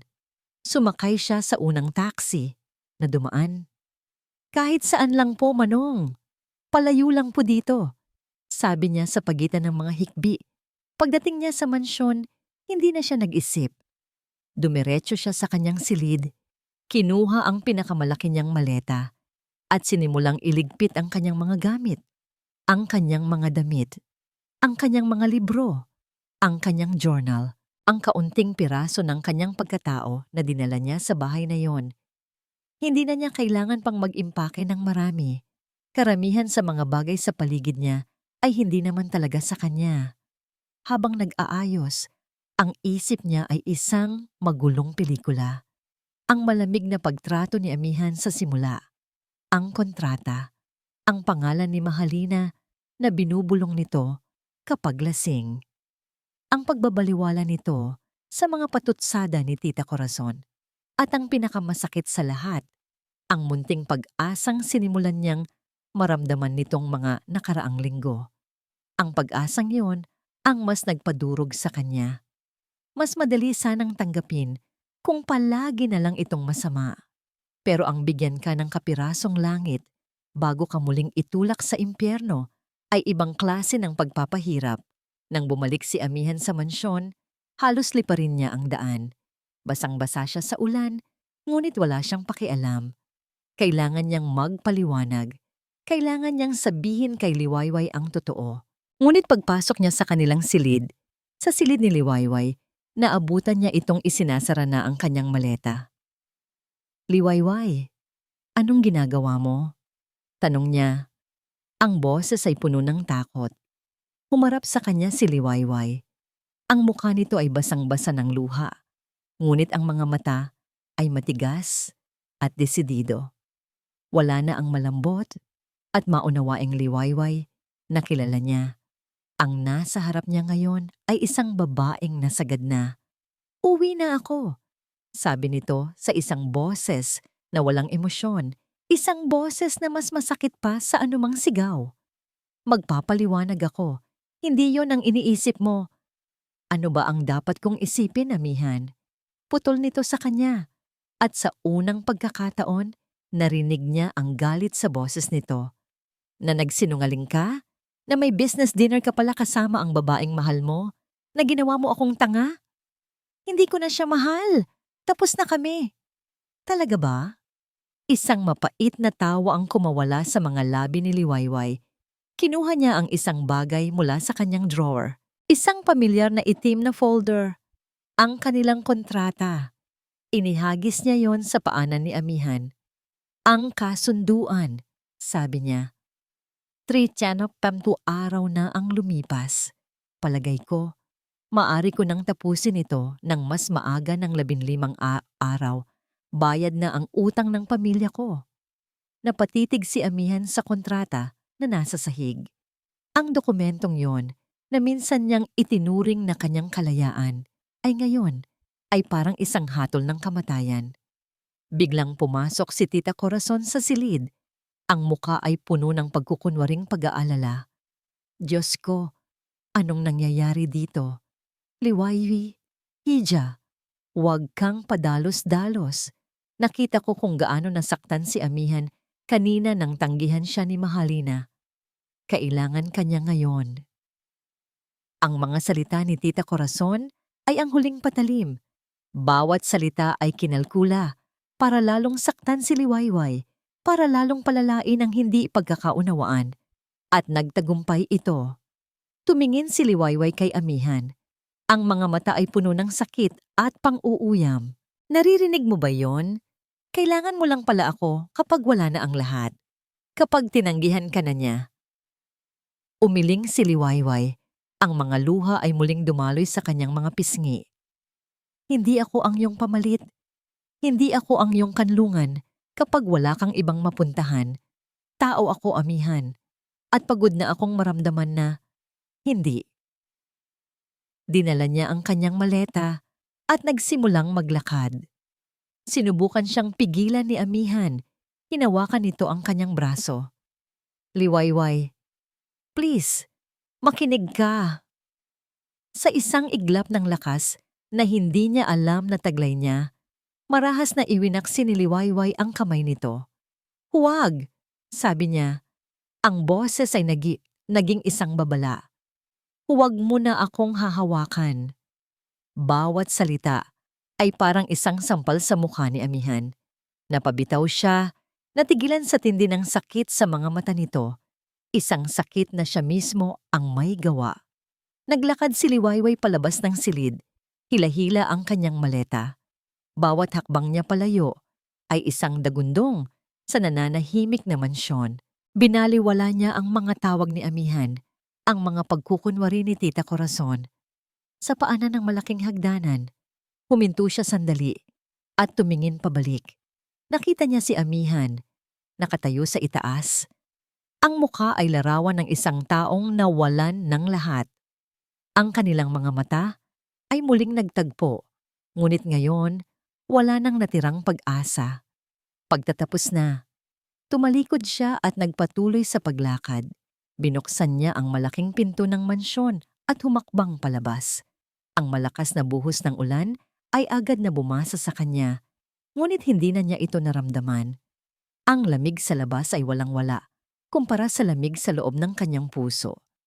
Naiwan sa loob si amihan, nakatayo, nakikinig sa unti-unting paghina ng mga yabag ni Liwayway, hanggang sa ang tanging marinig na lang niya ay ang tunog ng malakas na ulan at ang nakabibinging dagundong ng kanyang sariling puso. Nawala na siya. Ang kanyang Liwayway ay tuluyan ng lumisan, at ang naiwan ay isang gabi na tila walang katapusan. Ang pag-alis ni Liwayway ay hindi lang nag-iwan ng katahimikan. Nag-iwan ito ng isang malaking puwang, isang malamig na kawalan na tila humihigop sa lahat ng buhay sa loob ng mansyon. Sa mga sumunod na araw, naramdaman ni amihan ang puwang na yon sa bawat sulok. Ang mahabang mesa sa dining hall ay mas naging mahaba. Ang upuan sa dulo, kung saan palaging nakaupo si Liwayway ay bakante na, isang malungkot na paalala. Ang amoy ng kape sa umaga ay nawala. Ang mahinang tunog ng mga pahinang binubuklat sa library tuwing gabi ay hindi na marinig. Ang presensya ni Liwayway na minsan niyang kinainisan ay ang presensyang hinahanap-hanap niya ngayon. Ang kanyang katahimikan na dati binabaliwala niya ay naging isang ingay na nakabibingi sa kanyang pag-iisa. Sinubukan niyang bumalik sa dati. Nagpakaabala siya sa trabaho, umuuwi ng gabi na, at umiiwas sa lahat. Ngunit ang kanyang opisina ay hindi na isang kanlungan. Ang bawat dokumento, bawat meeting ay walang kabuluhan.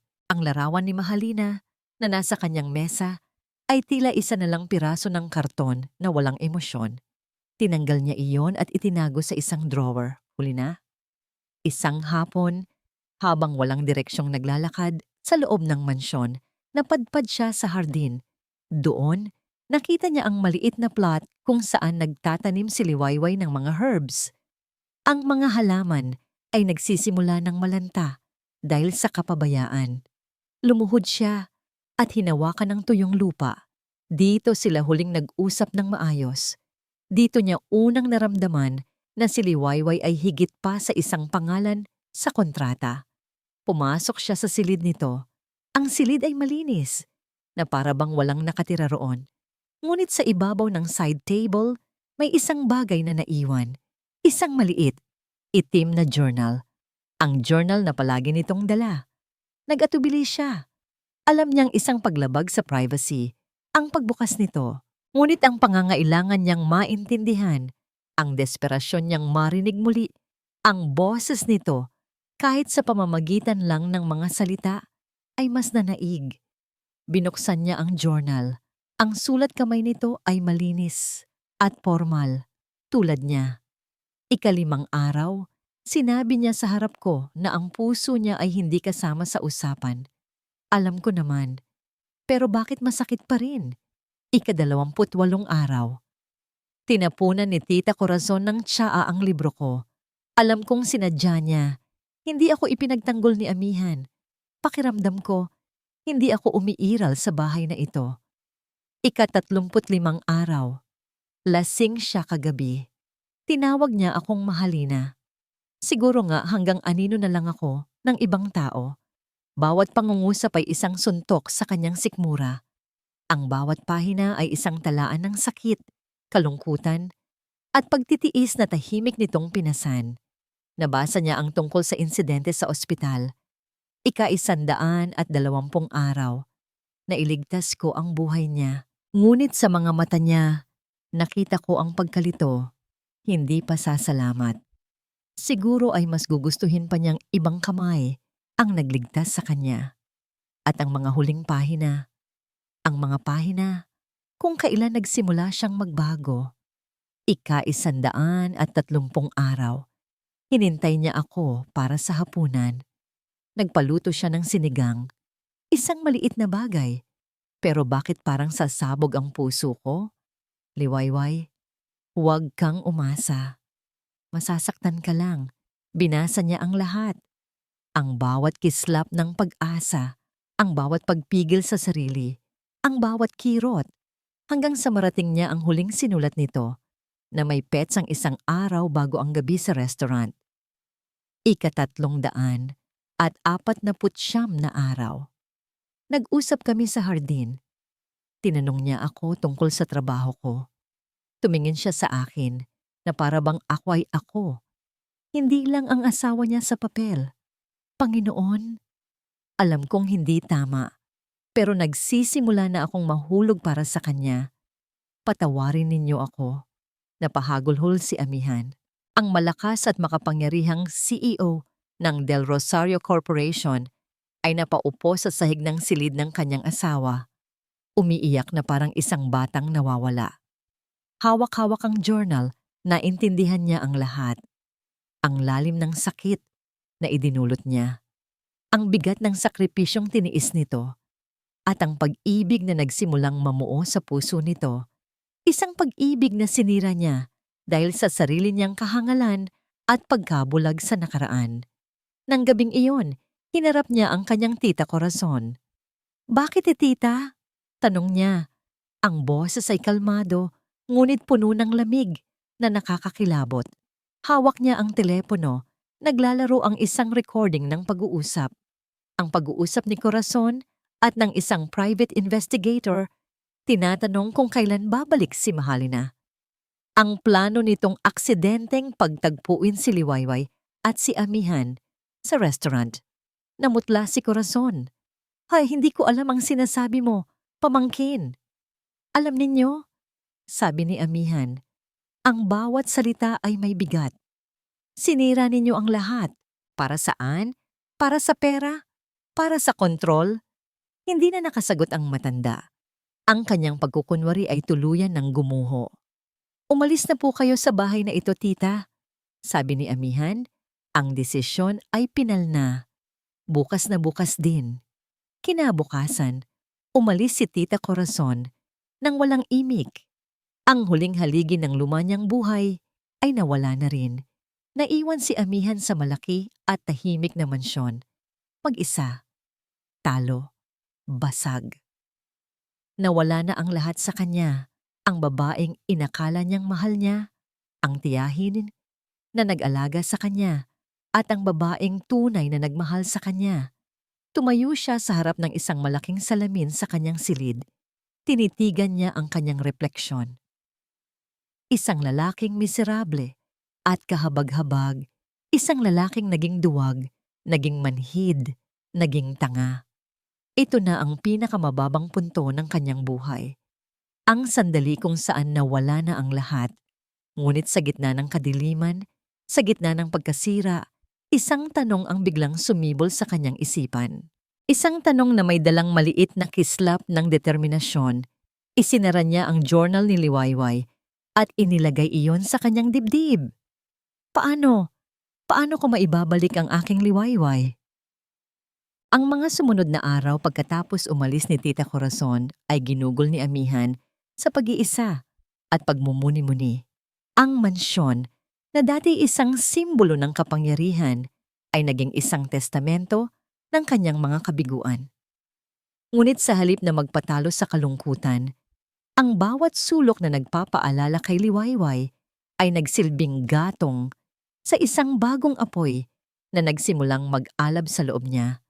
Ang apoy ng determinasyon. Hindi na siya ang Amihan del Rosario na bulag sa nakaraan. Ang pagbabasa sa journal ni Liwayway ay parang pagtingin sa salamin sa unang pagkakataon at makita ang lahat ng kanyang kapintasan. Ang sakit na idinulot niya ay hindi na isang abstract na ideya. Ito ay totoo. Nakasulat sa bawat linya, sa bawat pahina. At ngayon, kailangan niyang harapin iyon.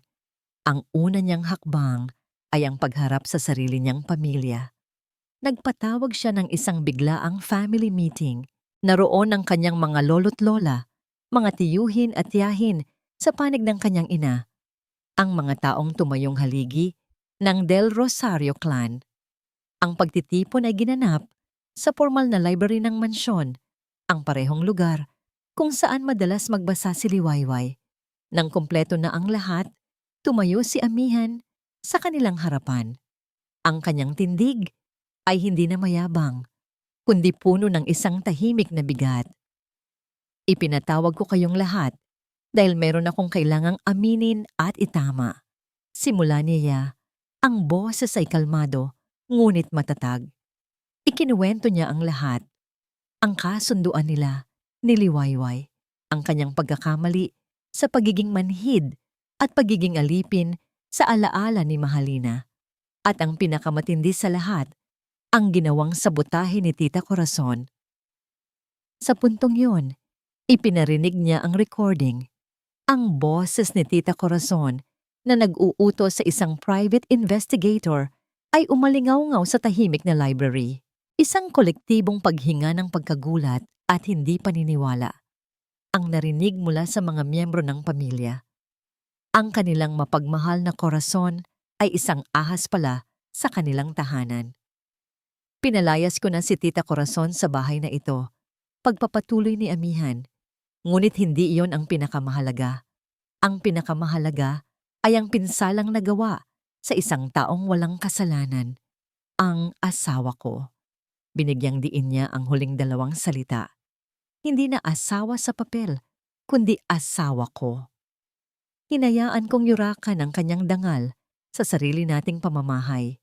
Sabi niya, ang tingin ay isa-isang dumapo sa kanyang mga kamag-anak. Hinayaan kong maramdaman niyang isa siyang dayuhan at iyon ay isang pagkakamaling hindi ko nahahayaang maulit. Nagpatuloy siya. Pinoprotektahan ko ang pangalan ng Del Rosario sa negosyo, pero nabigo akong protektahan ang dangal ng isang Del Rosario sa loob mismo ng ating pamilya. Si Dr. Liwayway Alcantara del Rosario ay hindi isang kasunduan. Siya ang asawa ko. At mula ngayon, sino mang hindi magbibigay ng respeto sa kanya ay ituturing kong kaaway ng pamilyang ito. Ang kanyang mga salita ay may bigat at awtoridad na hindi pa nila naririnig mula sa kanya. Hindi ito ang aroganteng Amihan. Ito ay isang lalaking nagsasalita mula sa puso, isang leader na ipinagtatanggol ang kanyang reyna kahit wala ito sa kanyang tabi. Pagkatapos ng pulong, ang kanyang lola, ang matriarch ng pamilya, ang lumapit sa kanya. Tama ang ginawa mo, apo, sabi nito. Tinapik ang kanyang pisngi. Ngayon, ang tanong ay, paano mo siya ibabalik? Iyon ang tanong na nagkakahalaga ng 1,000,000. At alam ni Amihan na ang sagot ay hindi matatagpuan sa loob ng mansyon. Kinabukasan, ang una niyang pinuntahan ay ang ospital kung saan nagtatrabaho si Liwayway. Ang kanyang puso ay kumakabog habang naglalakad siya sa mga puting pasilyo. Ito ang mundo ni Liwayway. Dito, siya ang makapangyarihan. Nagtanong siya sa nurse's station. Nandito po ba si Dr. Alcantara? Tiningnan siya ng nurse mula ulo hanggang paa. Marahil ay nakikilala siya mula sa mga society pages. Si Dr. Liwayway po ba? Kumuha po siya ng indefinite leave of absence, sir, nung 1 linggo pa. Ano? Saan siya nagpunta? Meron ba kayong address o numero? Umiling ang nurse. Wala po, sir. Ang sabi lang po niya ay babalik siya sa kanyang probinsya para magpahinga. Probinsya, iyon lang ang clue na meron siya. Umalis si Amihan sa ospital. Ang pakiramdam ng pag-asa ay napalitan ng isang bagong balakid. Saan sa Pilipinas ang probinsya nito? Hindi niya alam. Sa buong taon na magkasama sila, hindi man lang niya itinanong ang mga simpleng bagay tungkol sa buhay nito. Isa na namang sampal ng katotohanan sa kanyang mukha. Hindi siya sumuko. Ginamit niya ang kanyang mga koneksyon, hindi para sa negosyo, kundi para sa isang personal na misyon. Nag-hire siya ng pinakamahusay na investigador, hindi para maniktik, kundi para maghanap. Gusto kong malaman kung nasaan ang probinsya ng Talaaraw, sabi niya sa investigador. Iyon ang pangalang narinig niya minsan mula kay Liwayway nang nag-uusap sila sa hardin. Isang maliit na detalye na ngayon ay ang kanyang tanging pag-asa. Habang naghihintay ng balita, sinimulan niyang ayusin ang sarili niyang buhay. Nagpunta siya sa opisina ni Dominic Salvador. Walang pag-aaway, walang sigawan. Nandito ako para humingi ng tawad, sabi ni Amihan, para sa gulo na idinulot ko sa inyo ni Mahalina. Nagulat si Dominic, ngunit sa huli, tinanggap nito ang kanyang kamay. Past is past, Del Rosario. Move on. Sinimulan niyang ayusin ang sarili. Ang bawat hakbang ay isang paghahanda, isang pagpapatunay na hindi na siya ang dating Amihan. Pagkalipas ng ilang araw, tumawag ang investigador. Sir, nahanap na po namin. Ang probinsya ng Talaaraw ay isang maliit at liblib na bayan sa rehiyon ng Bicol. Meron din po kaming address ng isang maliit na community clinic doon. Ang klinik ay pinapatakbo ng pamilya Alcantara. Napahawak ng mahigpit si Amihan sa telepono. Ang kanyang puso ay biglang napuno ng isang matinding kaba at pag-asa. Nahanap na niya ang daan pabalik sa kanyang liwayway. Ngunit alam niya na ang paghahanap ay ang madaling bahagi pa lang. Ang tunay na laban ay ngayon palang magsisimula. Ang probinsya ng Talaaraw ay ibang-iba sa magulong mundo ng Maynila. Dito, ang oras ay tila mas mabagal. Ang hangin ay mas malinis. Ang mga tao ay mas simple. Para kay Liwayway, ito ang kanyang kanlungan, ang lugar kung saan niya sinubukang buuin muli ang kanyang sarili. Ang Alcantara Community Clinic, isang maliit na gusaling ipinundar ng kanyang mga magulang, ang naging sentro ng kanyang bagong buhay. Bawat araw, abala siya sa paggamot sa mga simpleng karamdaman ng mga taga-baryo, lagnat, ubo, mga sugat. Dito, siya ay si Doktora Liway, hindi si Mrs. Del Rosario. Ang kanyang mga pasyente ay nagbabayad gamit ang mga gulay, prutas, o minsan ay isang taos-pusong pasasalamat lang. At sapat na iyon.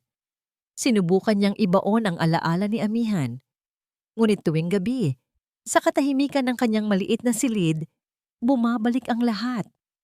Ang sakit, ang pag-asa, ang pagbasag nito. Ang mukha ni Amihan na puno ng pagsisisi nang umalis siya. Ngunit pilit niyang iwinawaksi ang mga ito. Tapos na. Kailangan niyang magpatuloy.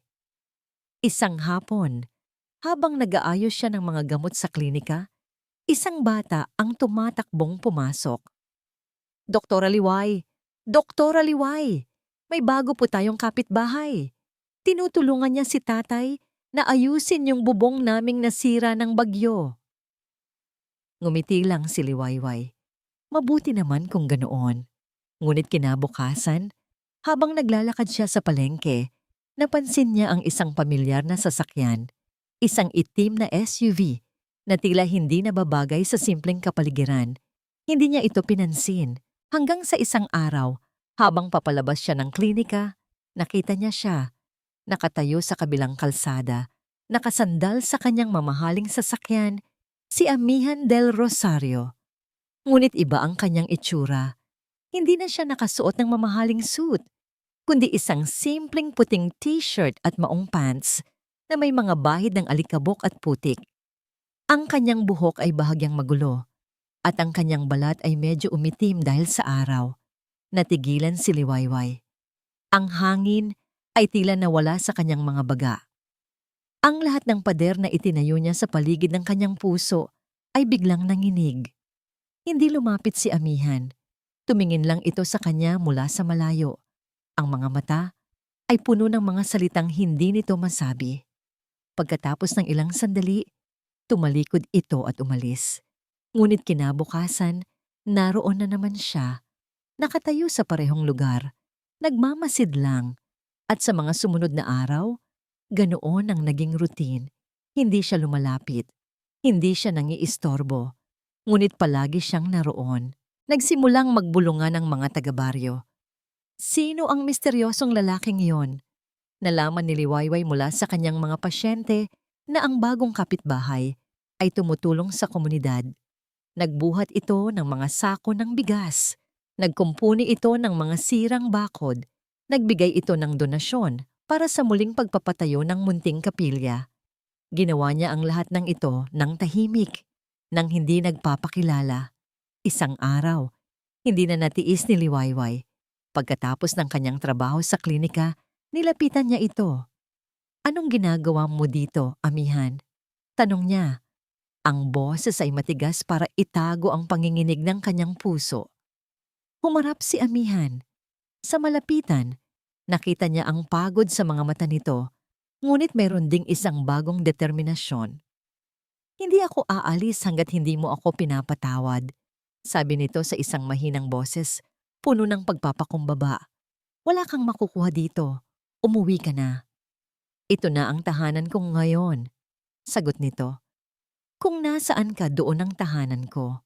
Tumalikod si Liwayway, hindi kinaya ang sinseridad sa mga mata nito. Ngunit kinagabihan, habang nag-iisa, hindi na niya napigilan ang mga luha. Ang galit niya ay unti-unting napapalitan ng pagkalito. Bawat araw sa probinsya ng Tala-Araw ay isang pagsubok para kay Amihan, isang pagsubok ng pasensya at pagpapakumbaba. Ang bawat pawis na tumutulong mula sa kanyang katawan habang tumutulong sa mga taga-baryo ay isang uri ng penitensya. Dito, hindi siya ang CEO. Isa lang siyang tao na sumusubok itama ang kanyang mga pagkakamali. Ang makita si Liwayway araw-araw, kahit mula sa malayo, ay parehong langit at impyerno. Masaya siyang makita itong ligtas at masaya sa kanyang mundo. Ngunit masakit makita ang pader sa pagitan nila.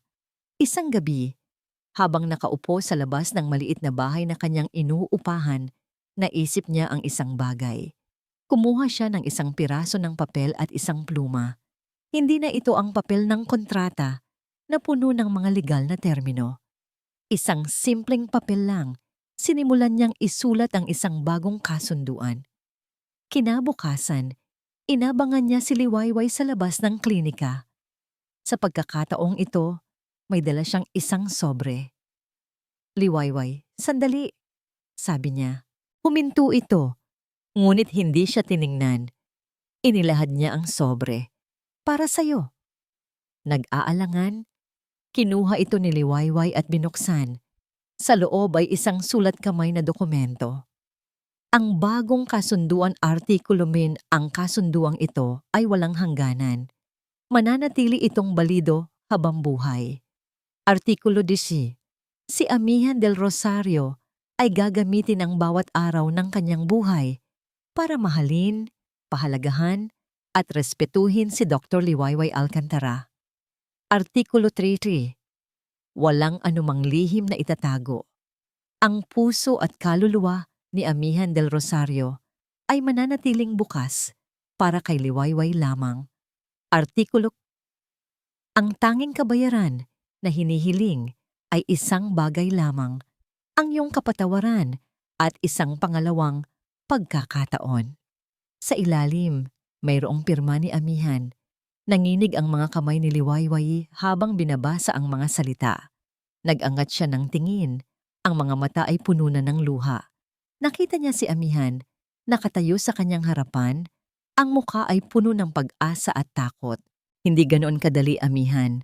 Sabi niya, ang boses ay basag. Ang sugat, malalim. Alam ko, sagot nito. At handa akong maghintay. Kahit gaano katagal, kahit abutin ako ng habambuhay dito, hihintayin ko ang paghilom ng sugat mo. Bago pa man makasagot si Liwayway, biglang dumilim ang kalangitan. Ang mahinang ambon ay biglang naging isang malakas na buhos ng ulan. Isang paparating na bagyo ayon sa balita. Pumasok ka muna sa loob. Sigaw ni Liwayway sa gitna ng malakas na hangin at ulan. Walang nagawa si Amihan, kundi ang sumunod. Pumasok sila sa loob ng maliit na klinika. Ang tunog ng rumaragas ang ulan at kulog sa labas ay nakabibingi. Nakatayo sila roon, basang-basa, sa gitna ng maliit na silid. Dalawang tao na pinaglayo ng mga pagkakamali ay ngayon ay magkasamang nakakulong dahil sa lakas ng kalikasan. Ang bagyo sa labas ay walang-wala kumpara sa bagyong namumuo sa loob ng kanilang mga puso. At alam nila pareho, ang gabing ito ang magiging gabi ng pagtutuos. Ang maliit na klinika ay naging kanilang kanlungan mula sa nagngangalit na bagyo sa labas. Biglang nawalan ng kuryente at ang tanging liwanag na mayroon sila ay mula sa isang gaserang mabilis na sinindihan ni Liwayway. Ang anino nilang dalawa ay sumasayaw sa mga dingding na tila mga multo ng kanilang nakaraan. Sa labas, ang hangin ay humahampas sa mga puno at ang ulan ay walang tigil sa pagbuhos. Sa loob, ang katahimikan ay mas mabigat pa kaysa sa ingay ng bagyo. Si Liwayway ang unang bumasag sa katahimikan. Kumuha siya ng 2 tuwalya mula sa isang kabinet. Inabot niya ang isa kay Amihan. Magpunas ka, baka magkasakit ka, sabi niya sa isang formal na tono ng isang doktor. Ngunit hindi maitago ang bahid ng pag-aalala sa kanyang boses. Salamat, sagot ni Amihan. Habang pinupunasan ng kanyang sarili, hindi niya maialis ang tingin kay Liwayway. Sa liwanag ng gasera, ang mukha nito ay tila mas malambot. Ang mga mata nito ay mas malalim. Amihan, nagsalita muli si Liwayway. Ang likod ay nakaharap sa kanya habang nag-aayos ng mga bote ng gamot. Bakit mo ginagawa ang lahat ng ito? Ang pagtulong sa baryo, ang paghihintay.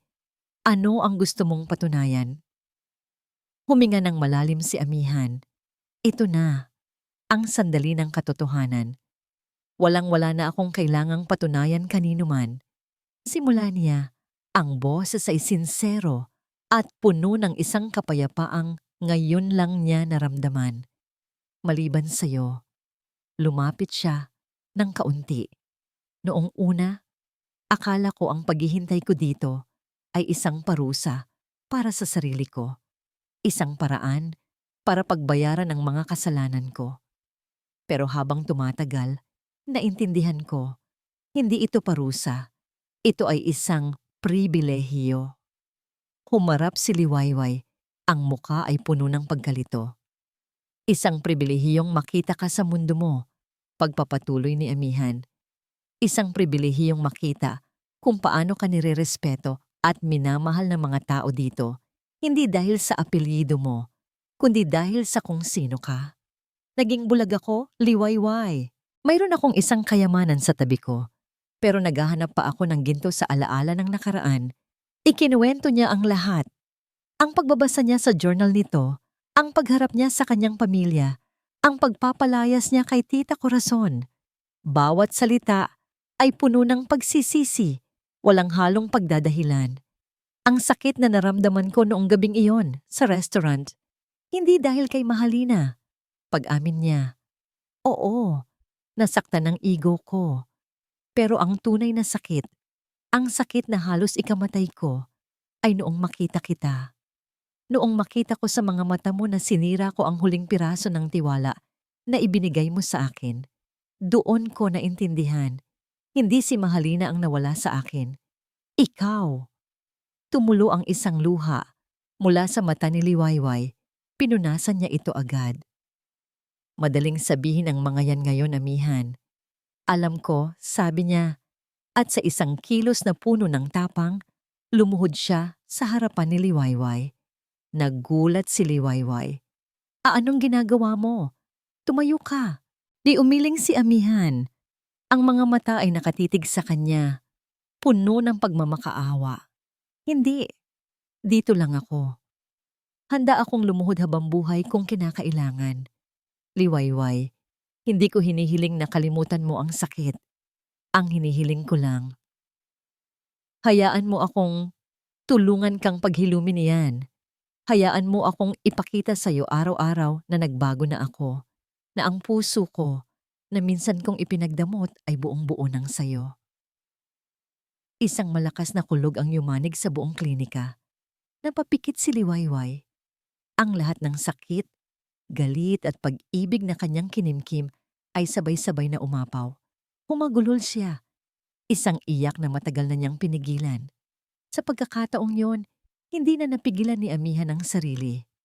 Tumayo siya at sa isang napakagentiling kilos, niyakap niya si Liwayway. Noong una, nanigas si Liwayway.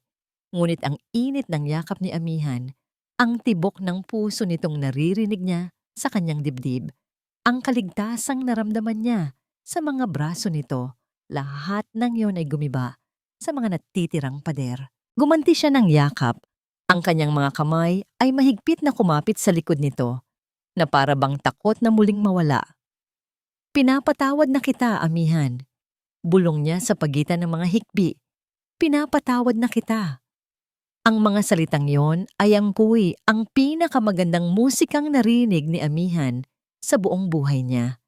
Ilang buwan ang lumipas. Ang bagyo ay matagal nang tumila. At sa paglabas ng araw, isang bagong simula ang sumilay. Hindi sila bumalik agad sa Maynila. Nanatili sila sa probinsya ng Talaaraw, kung saan sinimulan nilang buuin ang kanilang relasyon mula sa simula. Walang mansyon, walang kayamanan. Sila lang. Isang umaga, nakaupo sila sa labas ng isang pamilyar na coffee shop sa Maynila. Ang Kape Hiraya. Bumalik sila. Hindi bilang 2 taong nagpapanggap, kundi bilang 2 taong tunay na nagmamahalan. Hawak ni amihan ang kamay ni Liwayway sa ibabaw ng mesa. Naaalala mo ba noong unang beses kitang nakita? Sa kasal natin. Akala ko, ikaw ang simula ng katapusan ko. Ngumiti si Liwayway, isang nangiting totoo at masaya. At ngayon, tinitigan siya ni amihan. Ang mga mata ay puno ng pagsamba.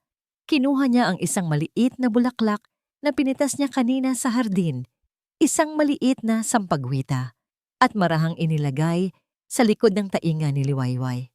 Ngayon, alam ko na, hindi ka ang katapusan. Ikaw ang aking Liwayway. Hinawakan ni Liwayway ang pisngi ni amihan. At ikaw, bulong niya, ikaw ang aking amihan. Ang hanging nagdala ng pagbabago sa buhay ko. Sa gitna ng amoy ng kape at mga pangarap, sa lugar na tinawag na Hiraya, natagpuan nila ang katuparan ng isang pag-ibig na sinubok ng kasunduan. Winasak ng kasinungalingan, ngunit muling binuo ng kapatawaran at isang pangalawang pagkakataon. At sa pagkakataong ito, alam nila, ito ay magiging habambuhay. At dito po nagtatapos ang kwento ni na amihan at Liwayway. Mula sa kaibuturan ng aking puso, nais ko pong magpasalamat sa inyong lahat sa bawat sandali ng inyong oras na inilaan ninyo upang samahan sila sa kanilang paglalakbay mula sa mapait na simula hanggang sa matamis na wakas. Maraming salamat po. Ang pagsulat sa kwentong ito ay isa ring paglalakbay para sa akin. Bawat kabanata ay binuo hindi lamang ng mga salita, kundi ng mga pira-pirasong emosyon. Naramdaman ko ang bigat ng bawat luhang pumatak mula sa mga mata ni Liwayway at ang kirot ng bawat pagsisising tumusok sa puso ni amihan. Isang karangalan na bigyang buhay ang kanilang kwento at ibahagi ito sa inyo. Higit sa lahat, umaasa akong Ang kwentong ito ay nag-iwan sa inyo ng isang mahalagang paalala na ang pag-ibig sa kanyang pinakadalisay na anyo ay may kakayahang maghilom. Ito ay isang kwento ng pagpapatawad, ang pagpapatawad na ibinibigay natin sa iba at ang mas mahirap na pagpapatawad na kailangan nating ibigay sa ating mga sarili. Ito rin ay isang kwento ng pag-asa na gaano man tayo naligaw sa dilim ng nakaraan. Palaging may naghihintay na liwayway para sa mga pusong handang magbago at muling magmahal. Ngayon, kung inyo pong mamarapatin, nais ko namang marinig ang tinig mula sa inyo. Ano po ang aral na tumatak sa inyong puso? Aling bahagi ng kwento ang pinakanagustuhan ninyo? Ang inyong mga komento at saloobin ay ang nagsisilbing inspirasyon at lakas upang kami ay magpatuloy sa paghahatid ng mga kwentong pumupukaw sa ating damdamin. Hanggang sa muli nating pagsasama sa panibagong kwento. Ito po ang inyong lingkod, laging nagpapasalamat sa inyong pakikinig.